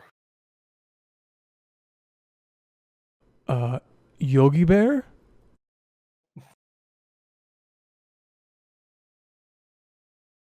I don't have a response for that.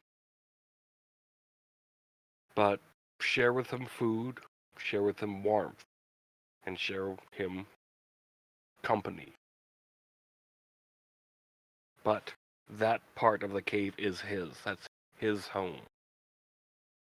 Just toss food in every now and then, when you can. When you cook, okay? Okay, bear friend. You want water now? Water was from cart, right? Wagon? Uh-huh. Yeah, good water from cart. How much is left? A lot? There are 3 barrel. We have 2 left. Okay. We'll take the 2. Friend drink a lot. That's fair. He just looks to Elijah and Varian like, seriously, why am I talking a lot? Ever since I got into this town, I'm talking to everyone. I think you're doing a bang-up job, buddy. This was easy. Dealing with this was easy. That dwarf in the town. Strangle. I miss the wilds. And Doug goes, wait, we give you water and oh, I have something. I have treasure for you. And he kind of runs off before you can say anything. What about you, Ergar? What did you find? You wandered around for a little bit? I tell the group what I saw. Neat. Varian, you gonna go pillage that tomb? Please do not pillage tombs. It is disrespectful. No, it totally is. Rogar, come with me. He's just gonna lead him somewhere. Check down here. What's in here? Yeah, why not? Sure. There we'll go. Yeah, Rorgar, it's more of the same. It looks like small burial passageways. Like at some point there were probably bodies buried in here also, but they're very gone. There's more illustrations that are carved into the walls and stuff. Same thing about people moving across like the tundra and stuff, and more repetition of this one like large female figure. But that's all you got. Garen just looks to Varian, nods his head, like, go. Doug comes back in a minute and he goes, oh, me have for you. Who want? What is it? Oh, me fine.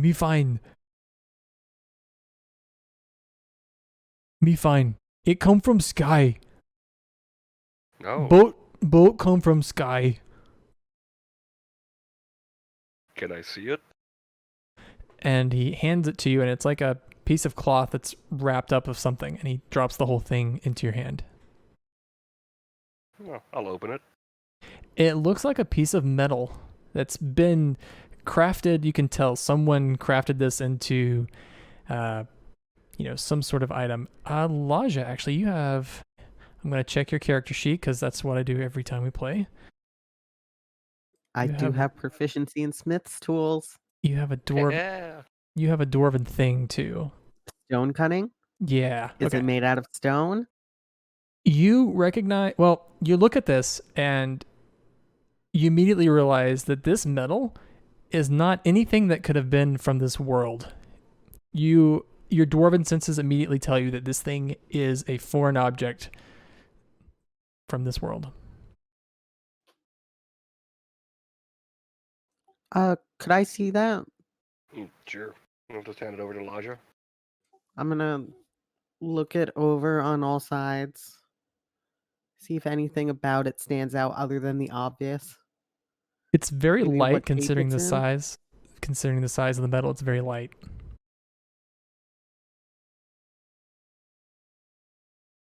Uh, thank you, Doug. I've never seen something like this before. Boat in sky crash. When crash, there's scream in Doug's mind. Hurt. Where did it crash? I tell you. Sure. Um, maybe we can help. You have picture paper?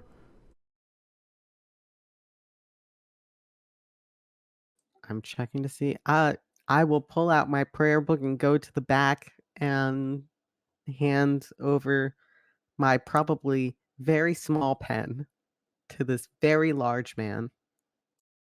And he crudely grabs and draws you a diagram that once he explains what it is, he's actually describing from Good Mead a series of landmarks that lead you to a position that's almost out into the frozen wilderness. And he's like, here, it crashed here. Thank you. We will see what we can do. Scary place. Mean thing on boat. Okay. We will make sure it can't hurt you. Maybe we make it a friend.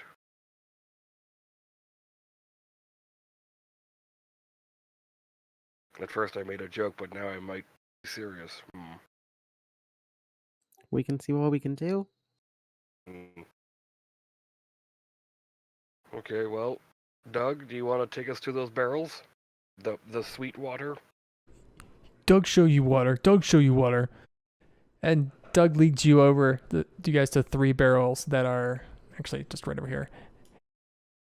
But he's right. One of the barrels is mostly empty, and the other 2 haven't been opened. Well, you let Fred know we're taking these? I tell friend. Okay. And you tell Friend that Bear is now friend too? Bear is nice? Bear is good? Friend is scared of bear. Friend, stay away. Okay. Okay, well, we're gonna take these, whatever Viren grabs, and I'll check in on with you when I can, okay? Okay, you come. Oh, dark night comes soon. Yes. Well, hopefully it'll be the last dark night if it ever happens. You stay inside. Very scary. Maybe. Can I take a good look at Doug's spear? Sure. Does it look like it would have made the same wounds that were on the speaker? No.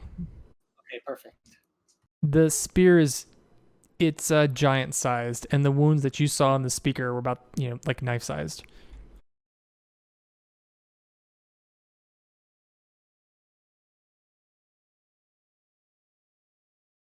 I'm telling you that because I remember one of you guys, it might have been Laja, did like an amazing medicine check, so you know that. Yeah, I got a basic idea of what kind of weapon it would be. What does Viren loot? Yeah, has Virion just wants to make sure that the bear isn't watching him as he's in this tomb? No, the bear is not watching you. It's to get to you from where the bear is. It's actually the bear couldn't fit through the passageway that leads from his cave to the tomb here. Okay. I just want to make sure he's not like some kind of protector. Virion's gonna loot the grave.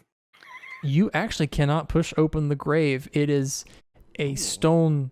It's a stone tomb, and as you go to push on the top, it is in there. Like, it's extraordinarily heavy. He's got a crowbar. I imagine Virion tries to prop it open with a crowbar, but it's one of those things where he like puts all of his body weight to lift it up, and it still isn't enough to pry it open at all. Hopefully you don't damage your crowbar trying to do that. That'd be the real tragedy here. That crowbar has done some work in this campaign. Give me an athletics check. Oh, Virion. Okay.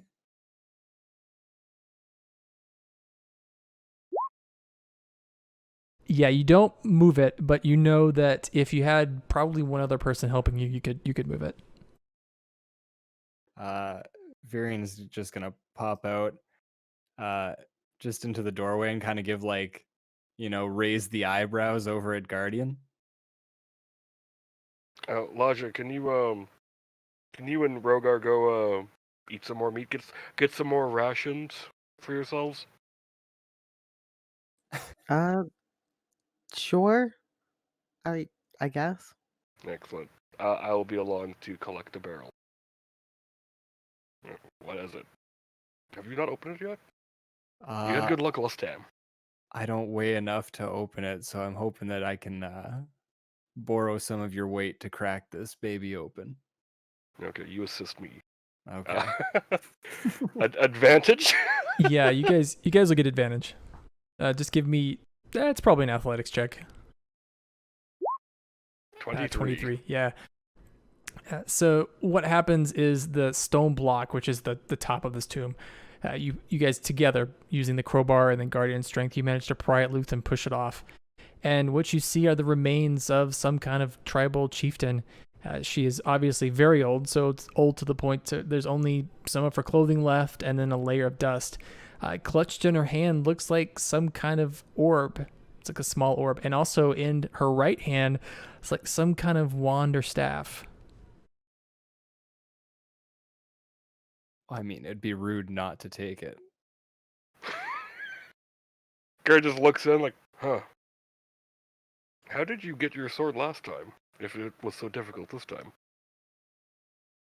I don't think there was a top on that tomb. I think I just walked in and there was just hanging out. No. Well, feel free, grab. Virion will eye it up, Temple of Doom style, and grab the orb and the wand. Okay. Varian doesn't have any way of identifying magical items, does he? Sure doesn't. Well, you've got yourself. The orb is more of a pearl. It's like a large pearl. And this broad wand-sized thing, you don't know what either of them are. All right. But you got them. Thank you for your contribution to the doom of whatever the fuck that is on those pictographs. Just pull it back on. The air in the room, though, as soon as you remove those two things from the tomb, feels like it gets about 10 degrees colder. Oh, good. We're trying to put the lid back on. I think I didn't say this before, but as you pried the tomb lid off, it fell to the ground and crumbled. Oh. Oh. Pick up the debris, lay it on top of. Yeah, that's how we left it. That's how it was found. Look, that's how I remember it. All right. You found those while taking a piss. You just walk away. That's correct.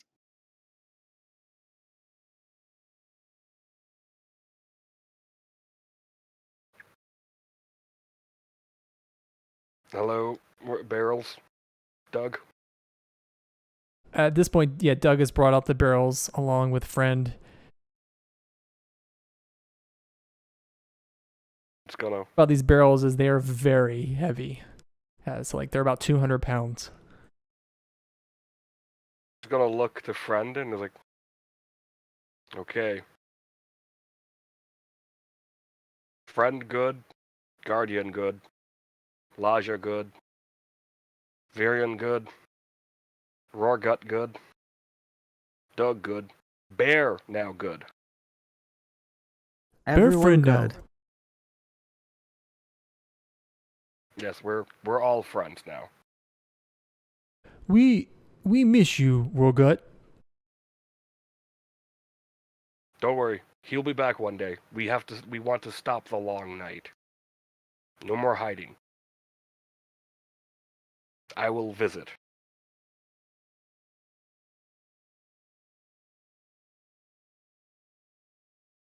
Good? That good. Bear friend now. The back of cave, though, is Bear's home. We stay out of cave. It cold back Yes. there. It is cold back. But invite Bear. Give him fire every now and then. Help Bear. Help Bear. He is lonely. Give him food. Give him warmth. Give him friendship.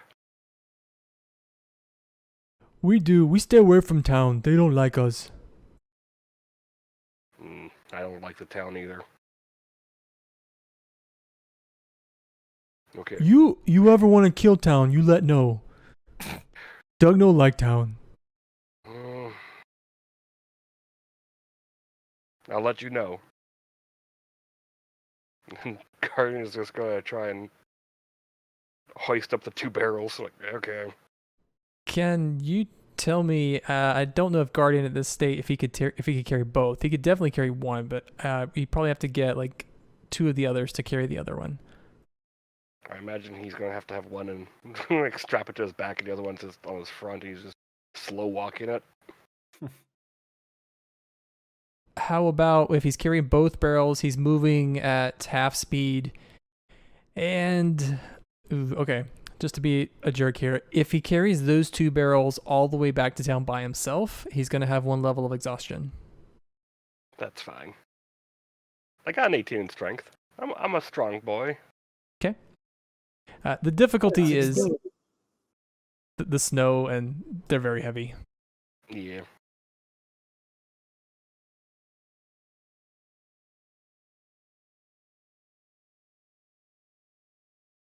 So I imagine you guys are making your way back to town. Did anyone have anything else to cover in this cave with Doug before we leave him? No, but we'll miss them. I'm glad we didn't kill them. We should try and make friends with more of our enemies first. Like the hag would have been super helpful. You know, just give her that dwarf guy as She food. She just needed some love, you guys. She's actually going to be your fast friend. I'll keep that in mind for the next tag. As you're making your way back to town, for you, Guardian, it's very slow going. The rest of you all notice that with both of these barrels attached to Guardian, he's moving very slowly. You just hear yo, yo, yo. Do you need some help? We could maybe roll one of them and keep you from having to carry both. It's okay.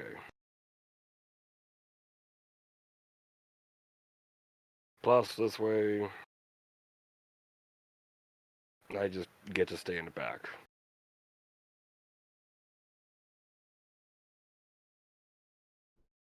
But after a while, you guys are making your way back into town. You're kind of cutting back because you're following pretty much the same path that you took to get here. And as you get close to the wagon, which is kind of originally where you left to head towards the cave mouth, you see a figure step actually back from the wagon. Is it a dwarf? It is not a dwarf. It is the man that you encountered earlier, Guardian. And he's standing there with his arms crossed. He is also, again, not wearing any additional cold clothing or anything, and carrying no weapons. As you all get closer and closer, he looks up and he says, at last, Laja. Been looking for you for quite a while. And you are? I am a brother of the Frostmaiden, just like you. Or a child of the Frostmaiden, just like you.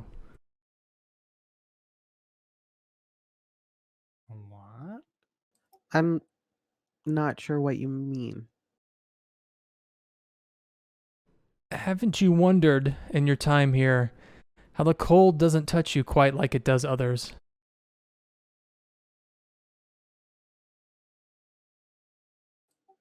Not necessarily. I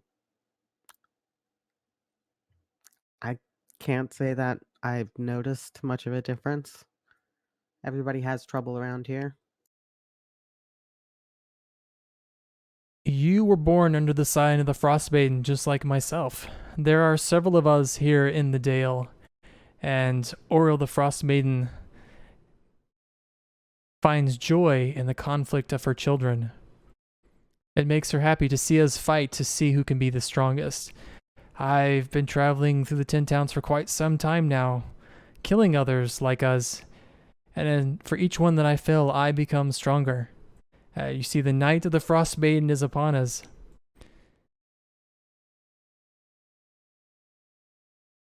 Surely you can feel the terror of her approach. What do you intend to do now? Elijah, I intend to approach you, slit your throat, and take your soul as I have all the others. Your companions, I couldn't care less.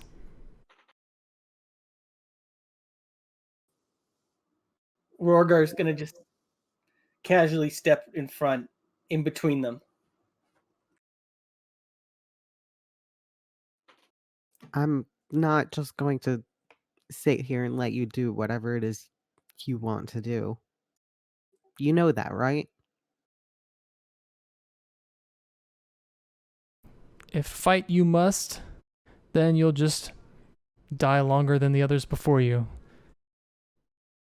But as I have proven time and time again to our mother, I am her strongest child. And he holds out his hand, and as he does, you see air begin to coalesce around his hand, and a blade of ice forms. And he holds it in both hands, and he smiles. And if everyone can roll initiative for me, please. While they're talking, I was putting down the barrels. Okay, cool. Oh, Lasha! Elijah. This is somehow worse than I imagined it would be. Woohoo! 6! I'm not last! Thank you, Virion. I got you. So yeah, that takes... Do I have Go ahead. a point of exhaustion? You do have a point of exhaustion, I'm sorry. It's okay, it's only ability checks, so not attack rolls, though. Right? Yes. Okay. Well, I did all my talking and charisma stuff today. I need to murder something now. So, Elijah, what you got? Well, there's only... I don't think we're going to get out of this without a fight. And therefore, I am going to cast a spell. I'm going to cast Spiritual Weapon. And I'm going to put it right next to him. It's going to be a nice, big warhammer Cool. hanging out.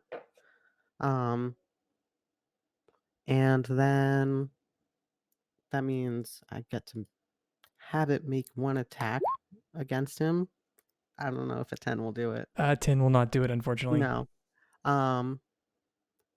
That is okay because that was only a bonus action, which means I still have my action. So that is up. I can cast Sacred Flame. Oh, the 1 damage feels good. We love starting out with a good 1 damage. He did How not. did he do? He did not save, actually. He rolled a 7. So then he takes 1 damage. That's beautiful. That's amazing. Every little bit counts. Chip damage. Chip away at him. I'm So gonna as stay back here. your sacred flame, as it hits him and burns a bit of his clothing, he kind of looks at it, and then, saying like maybe a part of his vest is burning, and he looks at it and some frost like coalesces around it and wipes the flame completely away. And he looks at you and he says, "Dear Elijah, I was expecting so much more." And takes us to Rogar. I'm sorry to disappoint you. Rorgar will move forward and make an attack against him. Okay. First, actually, before I attack, I will use my what is it called? Vow of Enmity. So I have advantage against him for a minute. Okay. On my attacks.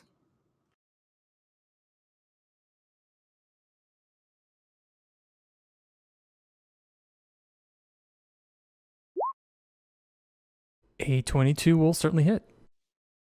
And as I strike him, I will use a divine smite.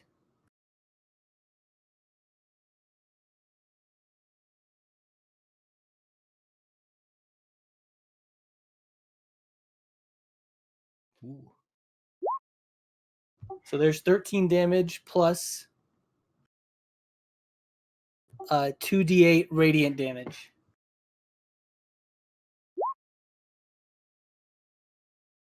So that's 24 total. Yeah, 13 slashing, 11 radiant.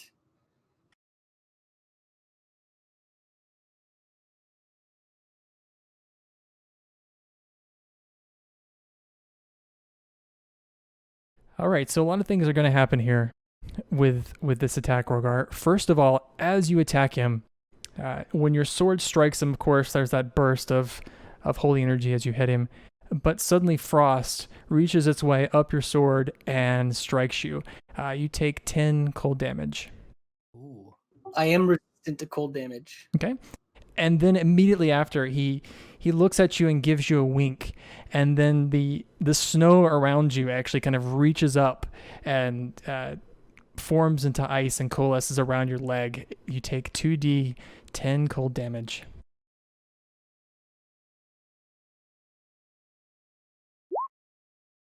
So that's 9 cold damage.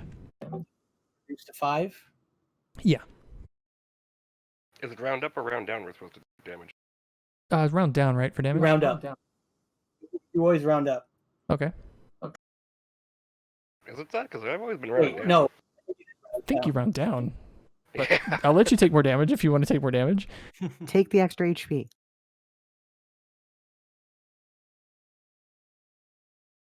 And then immediately after that, before we go on to Sefik's main turn, he makes a sword attack. Is that a legendary action? It is. Oh man. How's a 14?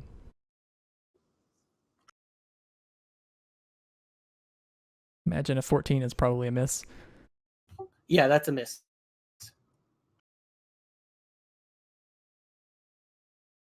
Immediately after he does that and we move on to his turn, you notice one of the wounds that you just inflicted upon him, more of that ice that was on his shoulder from where he put out Laj's flame kind of moves down to the wound and it closes up slightly.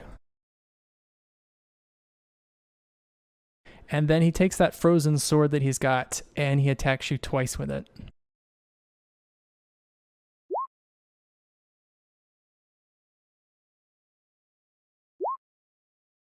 Oops, I didn't mean to click that. That was 19 and a 22. Both hit. So total, that's 16 slashing damage and total of 10 cold damage.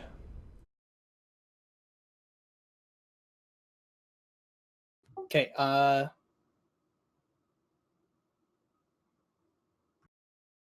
have 6 HP left.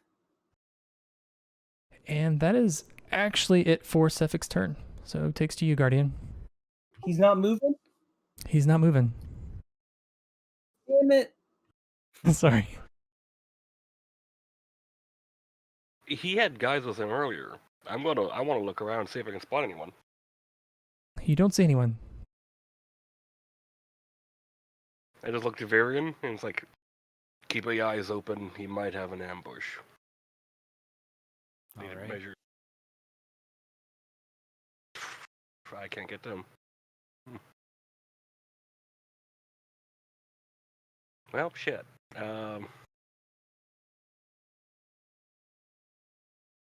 Poof. I get there. That's all. That's as far as I can get. I'll go there.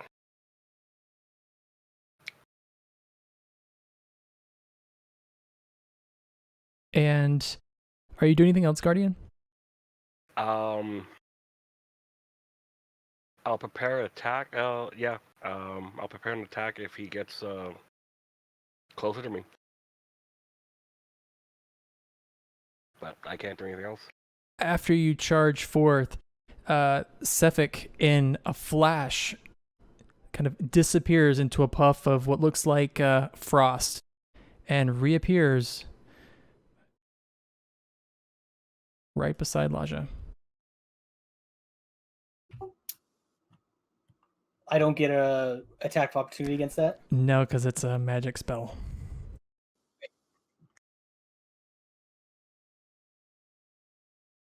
Takes us to you, Varian. Okay. Furion is going to, let's see, 5, 10, 15, 20, 25, 30, 35. Run through the woods. And for his action, Virion is going to attack, and that's flanking, so advantage with his Moonblade. Oh, A 10, unfortunately, will not hit. perfect. Okay. And then Virion, as a bonus action, is going to cast Hunter's Mark.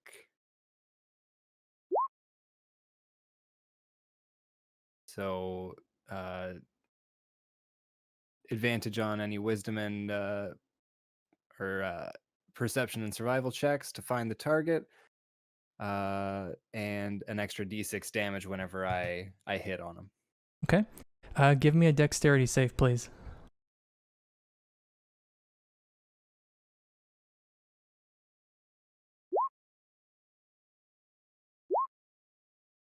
Unfortunately, as you make that attack, Cephix steps out of the way, and again, sort of like what happened with Rogar, columns of ice form up from the snow and reach around your legs and tear at you, inflicting 7 cold damage on you.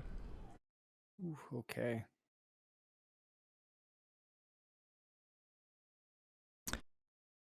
And then after he does this, he does that move again, where he vanishes into a puff of frost and appears on the other side of Laja.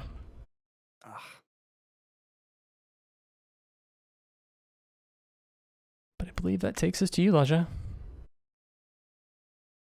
Okay, well, now my spiritual weapon is very far away, so I'm going to move that 20 feet closer. Maybe it will eventually, be near him again.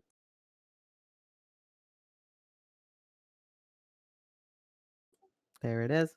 And luckily, since he is behind me now, I'm going to turn around and I'm going to cast Burning Hands at first level. So that'll be a save. And I'm going to be a jerk and use one of his legendary resistances. And he's going to save for only 2 damage. Well, it was worth a try. You are having no luck with those damage rolls. No, I'm not. Tonight is a night. Yikes.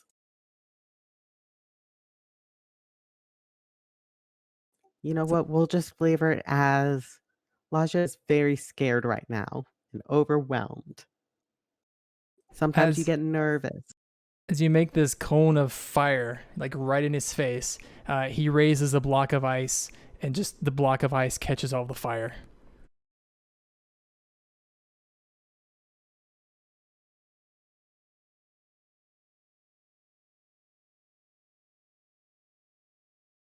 But I think that takes us to you, Rogar.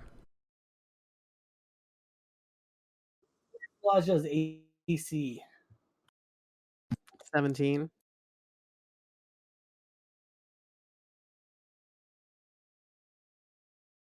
Okay. First, Rorgar will use a bonus action. I'm actually going to cast Shield of Faith on Laja. Okay.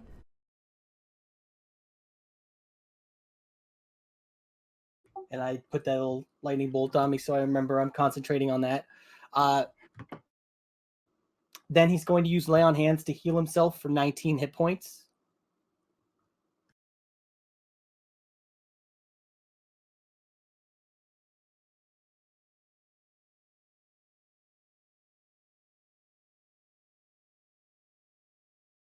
And then Rogar will move to here.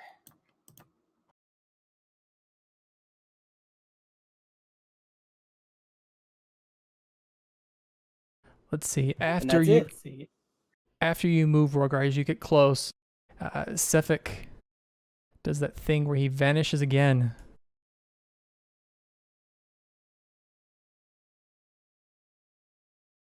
And appears. Yeah, right here. And we move on to his turn. So Sefik, he's still only looking at you, Elijah, and he says, "Would you like to see what your future will bring?" And he raises his hand, and just like materializing, very close to you, in fact, Virion. Let's be fair and put her right here.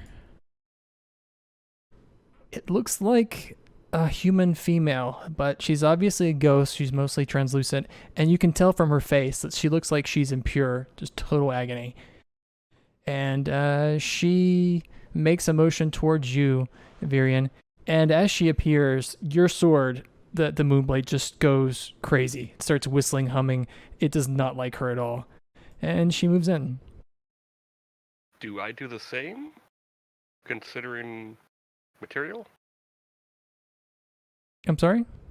You said before that some stuff that I'm made of is very similar to the Moonblade.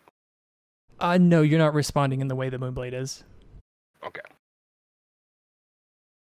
Let's see. And she reaches out her hands towards you, Virion, and you feel just a bottomless layer of cold as she reaches towards you. And she misses. A 6 will not do it. Well, actually, she rolled a 1, so yeah, she misses.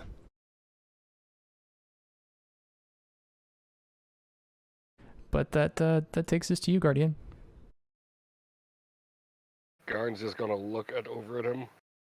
Like, I've had to do a lot of talking today. I had to talk to some shopkeep that doesn't know the prices of her stuff, apparently. Me having to figure out math. I had to talk to your stupid, creepy face, and then I had to negotiate peace between 3 individuals. And that just makes me fucking mad. So I'm raging as a bonus action, rushing towards them, and I am going to reckless maul him across the face. Okay.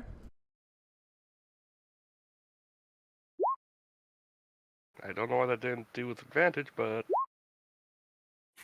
Neither of those will hit. that just makes that guardian even more angry. Let's see. As you miss, though, let's see.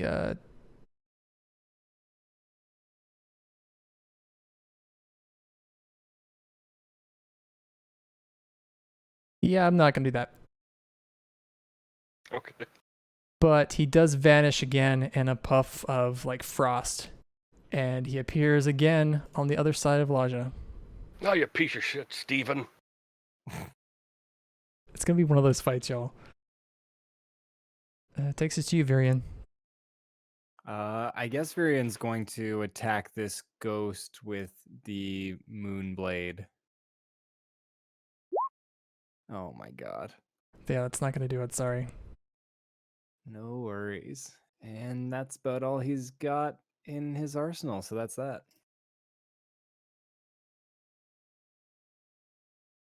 And after your turn, Sefik uses his long sword and makes one swipe at Laja. How's a 23? Yeah, that might just hit. I don't know. That's 8 slashing and 5 cold.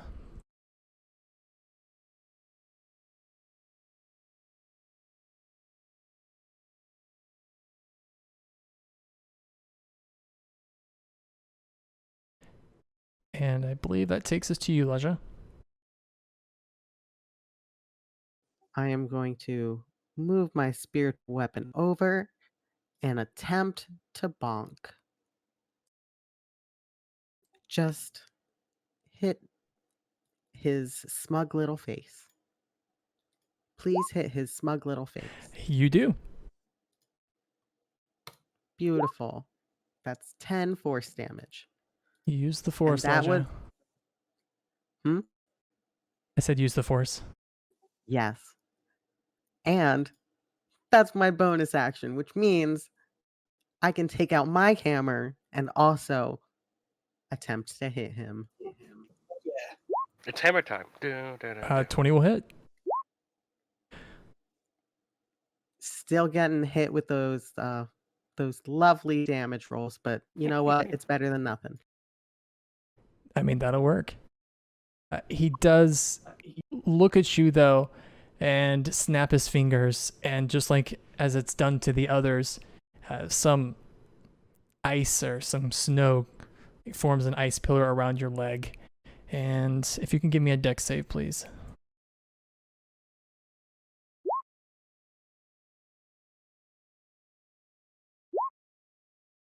That unfortunately will not work, but it's only 3 cold damage, so not very much. What?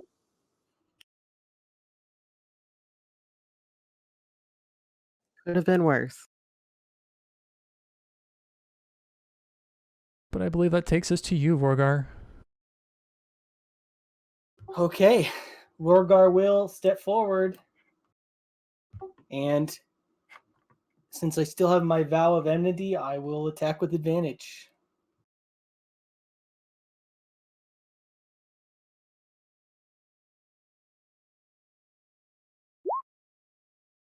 Uh, 24 will work. Oh, so close. So close. No, I mean 24 hits. No, critical, which would have been amazing. Yeah. That would have been Because so it good.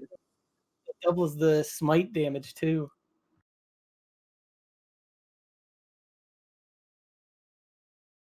I'll just do normal damage on this attack. 8?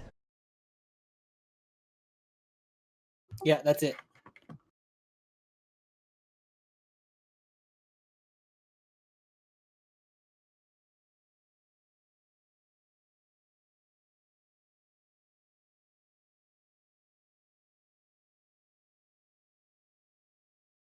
And after that, Sefik does the thing again where he looks at you and then vanishes into a puff of frost. 2 here.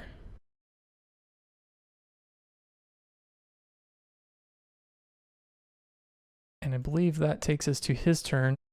Immediately, you notice, Laja, as he reappears, that some of the wounds on his body, particularly like where you hit him with his hammer, where your hammer rather, begin to heal up.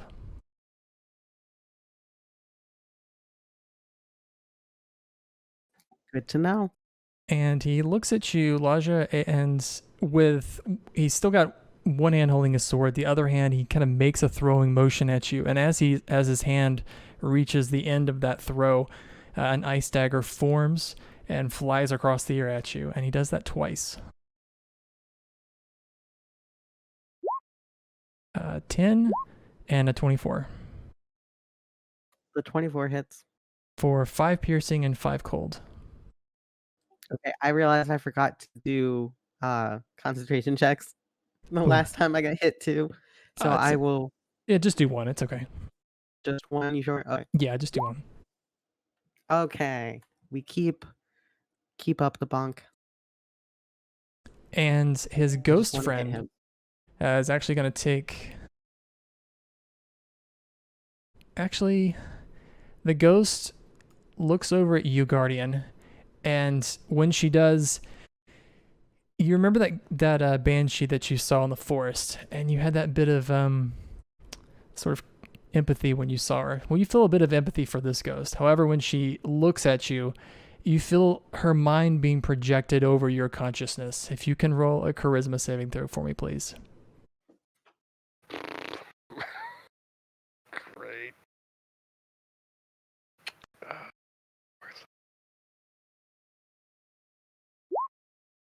Oh dear. A So 1. you can redo this check every turn, but for your next turn, the ghost has now possessed you.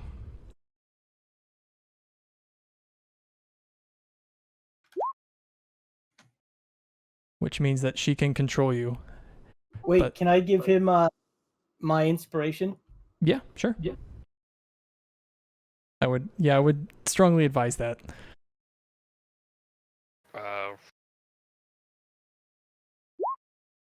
But that is not enough, unfortunately. I tried. Like I said, you can re-roll it every turn to make sure you remind me, but for this next turn that's coming up, she will be controlling you. I'm not asleep, am I? No, you are conscious of what's happening. She has just taken over your mind. This is like a mind control effect.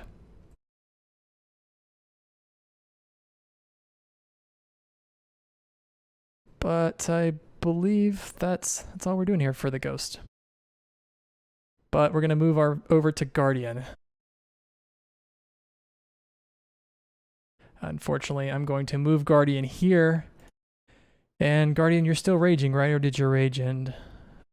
No, because it was still in effect last round, and it doesn't fade away unless I don't attack anything on this turn. Unfortunately, I need you to attack Rorgar with advantage, please. So I'm recklessly attacking. Yes. He's 18. That's 20, 22. 22.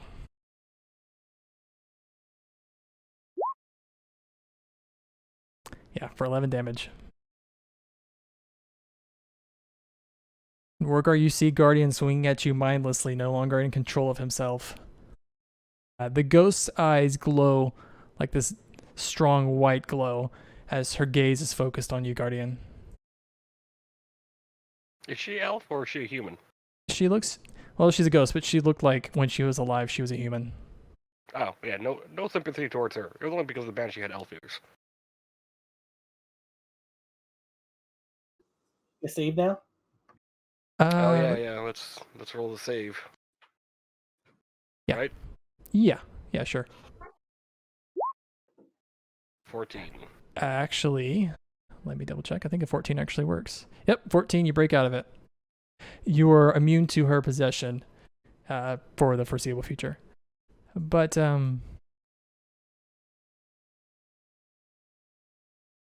Sefik disappears and reappears right here. And that takes us to you, Virian. I guess just swinging at the ghost again.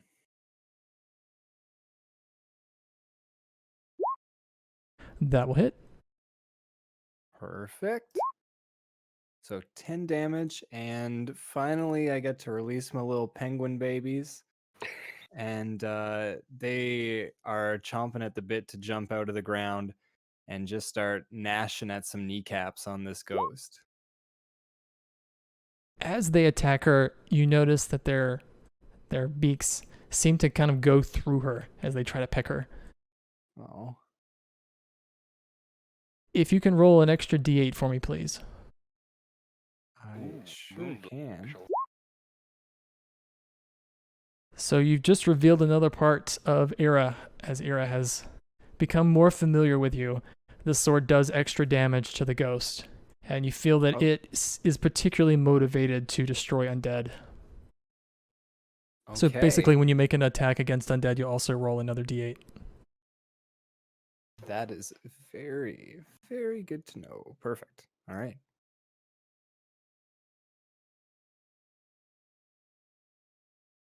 And I think that's all I can do here. Okay, and again, as you do that, Sefik reappears here.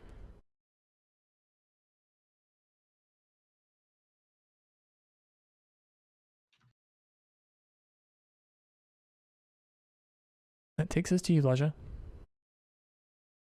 Okay, I'm going to move not myself. I would like to move this over here to help Virian out.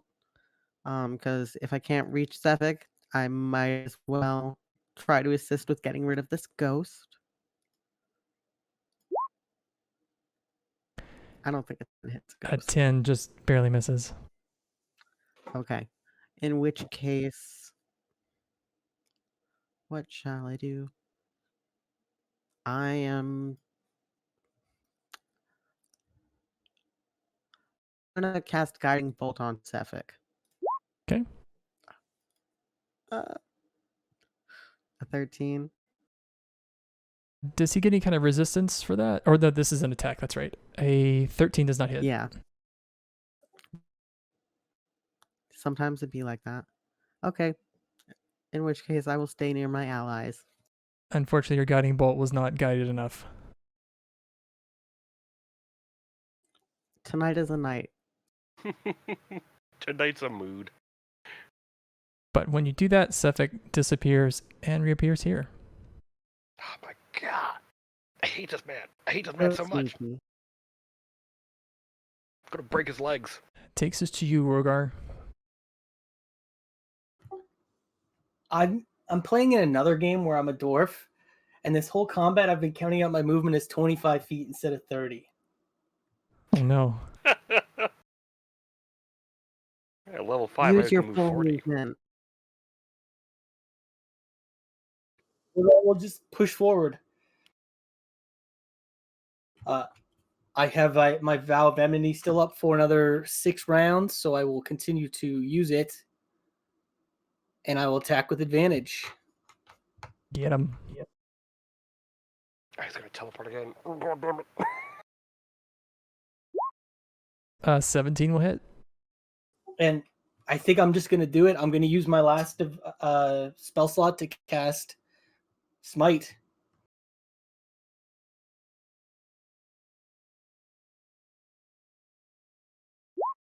So I do 8 damage with my weapon plus 2d8 radiant. Nice. Very nice. 22 total. That's a big hit.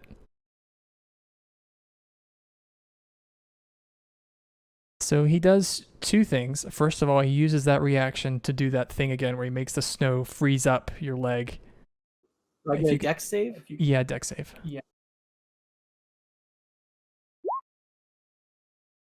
Why can't I mean- anyone save? Well, it's 5 cold, which, of course is half for you. Yeah. And then he uses one of his legendary actions to attack you with both hands with his longsword. Imagine a 12 is a miss. That is a miss.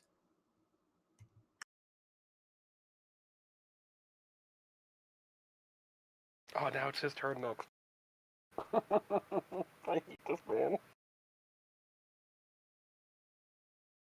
He looks at you, Laja, and he says, Perhaps our meeting was too soon. Trust me, sister. I will be seeing you again.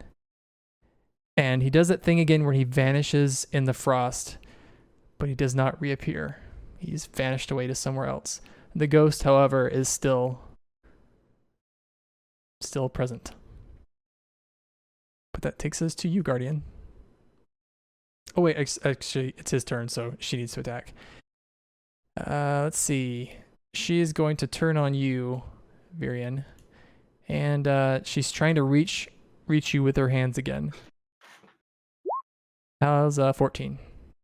Oh, that'll just hit. This is 17 necrotic damage. Ooh. Ooh.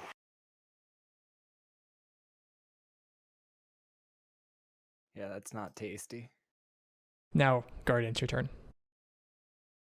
Blah, blah, blah, blah. Hard charge over. Reckless. Maul. It's a ghost. What the hell is he doing? Advantage on this time? Yeah, advantage is on this. 18? Yep, 18. that'll hit. Her AC is nothing. 14. Let's see. So again, as you swing to hit her, you notice that your maul kind of passes through her body, and she's actually only going to take half of that bludgeoning damage. Okay.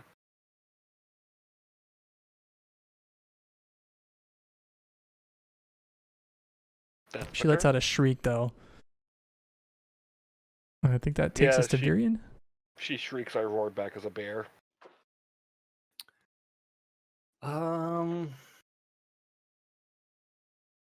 Should probably heal up a little bit because That would be the smart thing to do.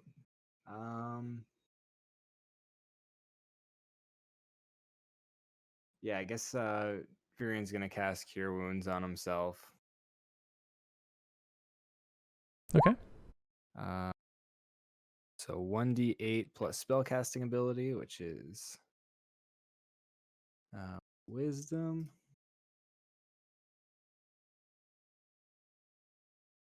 So 1d8 plus 1. So 6. Not much, but hopefully something. And I guess that's his turn. Okay, onward to you, Elijah. Great. First, I will try to attack the ghost. Does an 18 hit the ghost? Yeah, that'll work. So 10 damage on the ghost. It's force. It might not. I don't know. What type of damage is that from the spiritual hammer? Force. Force. Okay. And then I guess I can also move up toward Virian and I'm gonna heal him up a little bit. He's not looking too good. From the So I'm injuries or gonna just in take- general? All around. You know, sometimes you experience life and it's too much for you. So take 6 points of healing. It's very much appreciated. And I believe that takes us to you, Rogar.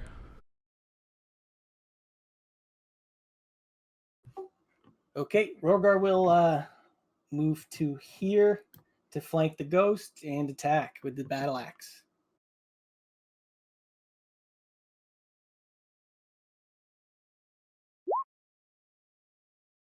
A 16 will hit. Again, as you've seen with Guardian, as you attack her, it seems though as your weapon cannot quite hurt her very much. It does less damage. That's okay. But the ghost, she turns to you, Wargar. Actually, oh wow. She has advantage on me. Well, she's not gonna really do that. I need everyone, because you are all within 60 feet of her, to give me a wisdom saving throw. This is one of those. Well, no one has inspiration, so good luck. 9. Oh, Guardian.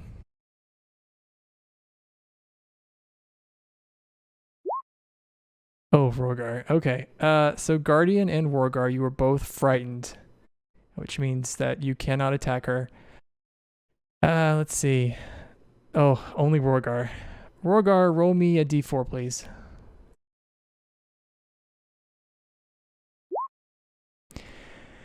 Rogar has been aged 30 years. Oh no. Utter terror. So I don't know how old this puts Rogar, but he has just aged 30 years. 21. Yeah. So yeah, Guardian and Rogar are frightened of her. And I didn't age because I'm a Warforged. You passed the save. Well, you failed the save, but if you fail more than 5, that's when you're aged. And you were close, but Rogar failed more than 5. So sorry. Let me see. Double check on frightened. Yeah, you just have disability on checks and attack rolls when you can see her, and you can't willingly move closer to her. But I guess you can attack her still. You just have disadvantage. Yeah, I'm sorry, Rogar. That hurts. 30 years. Well, reckless attack. So I'll just make it a normal attack then, because canceling out the disadvantage. Right? Yeah, that's right. Yeah. 15? 15 will hit.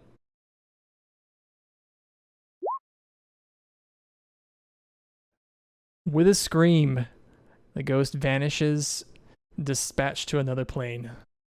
And that will end the combat. You know when I So said do- we should have killed him when I first told you about him? The Guardian says that he goes back to pick up the barrels. Suddenly feel very tired. Whoa, Okay. Rorgar, you look like absolute dog shit. I'm sorry. Yes, I think this fight just took a lot out of me. You look paler than usual. Your scales, they're decrepit. I don't even know what that word means. I'm sure a good night's sleep will fix everything. I'll be fine. My legs. My knees. Ugh.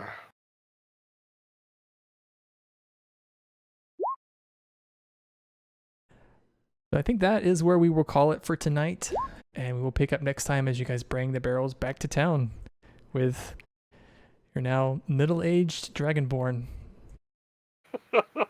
So how old is Rogar now? 51.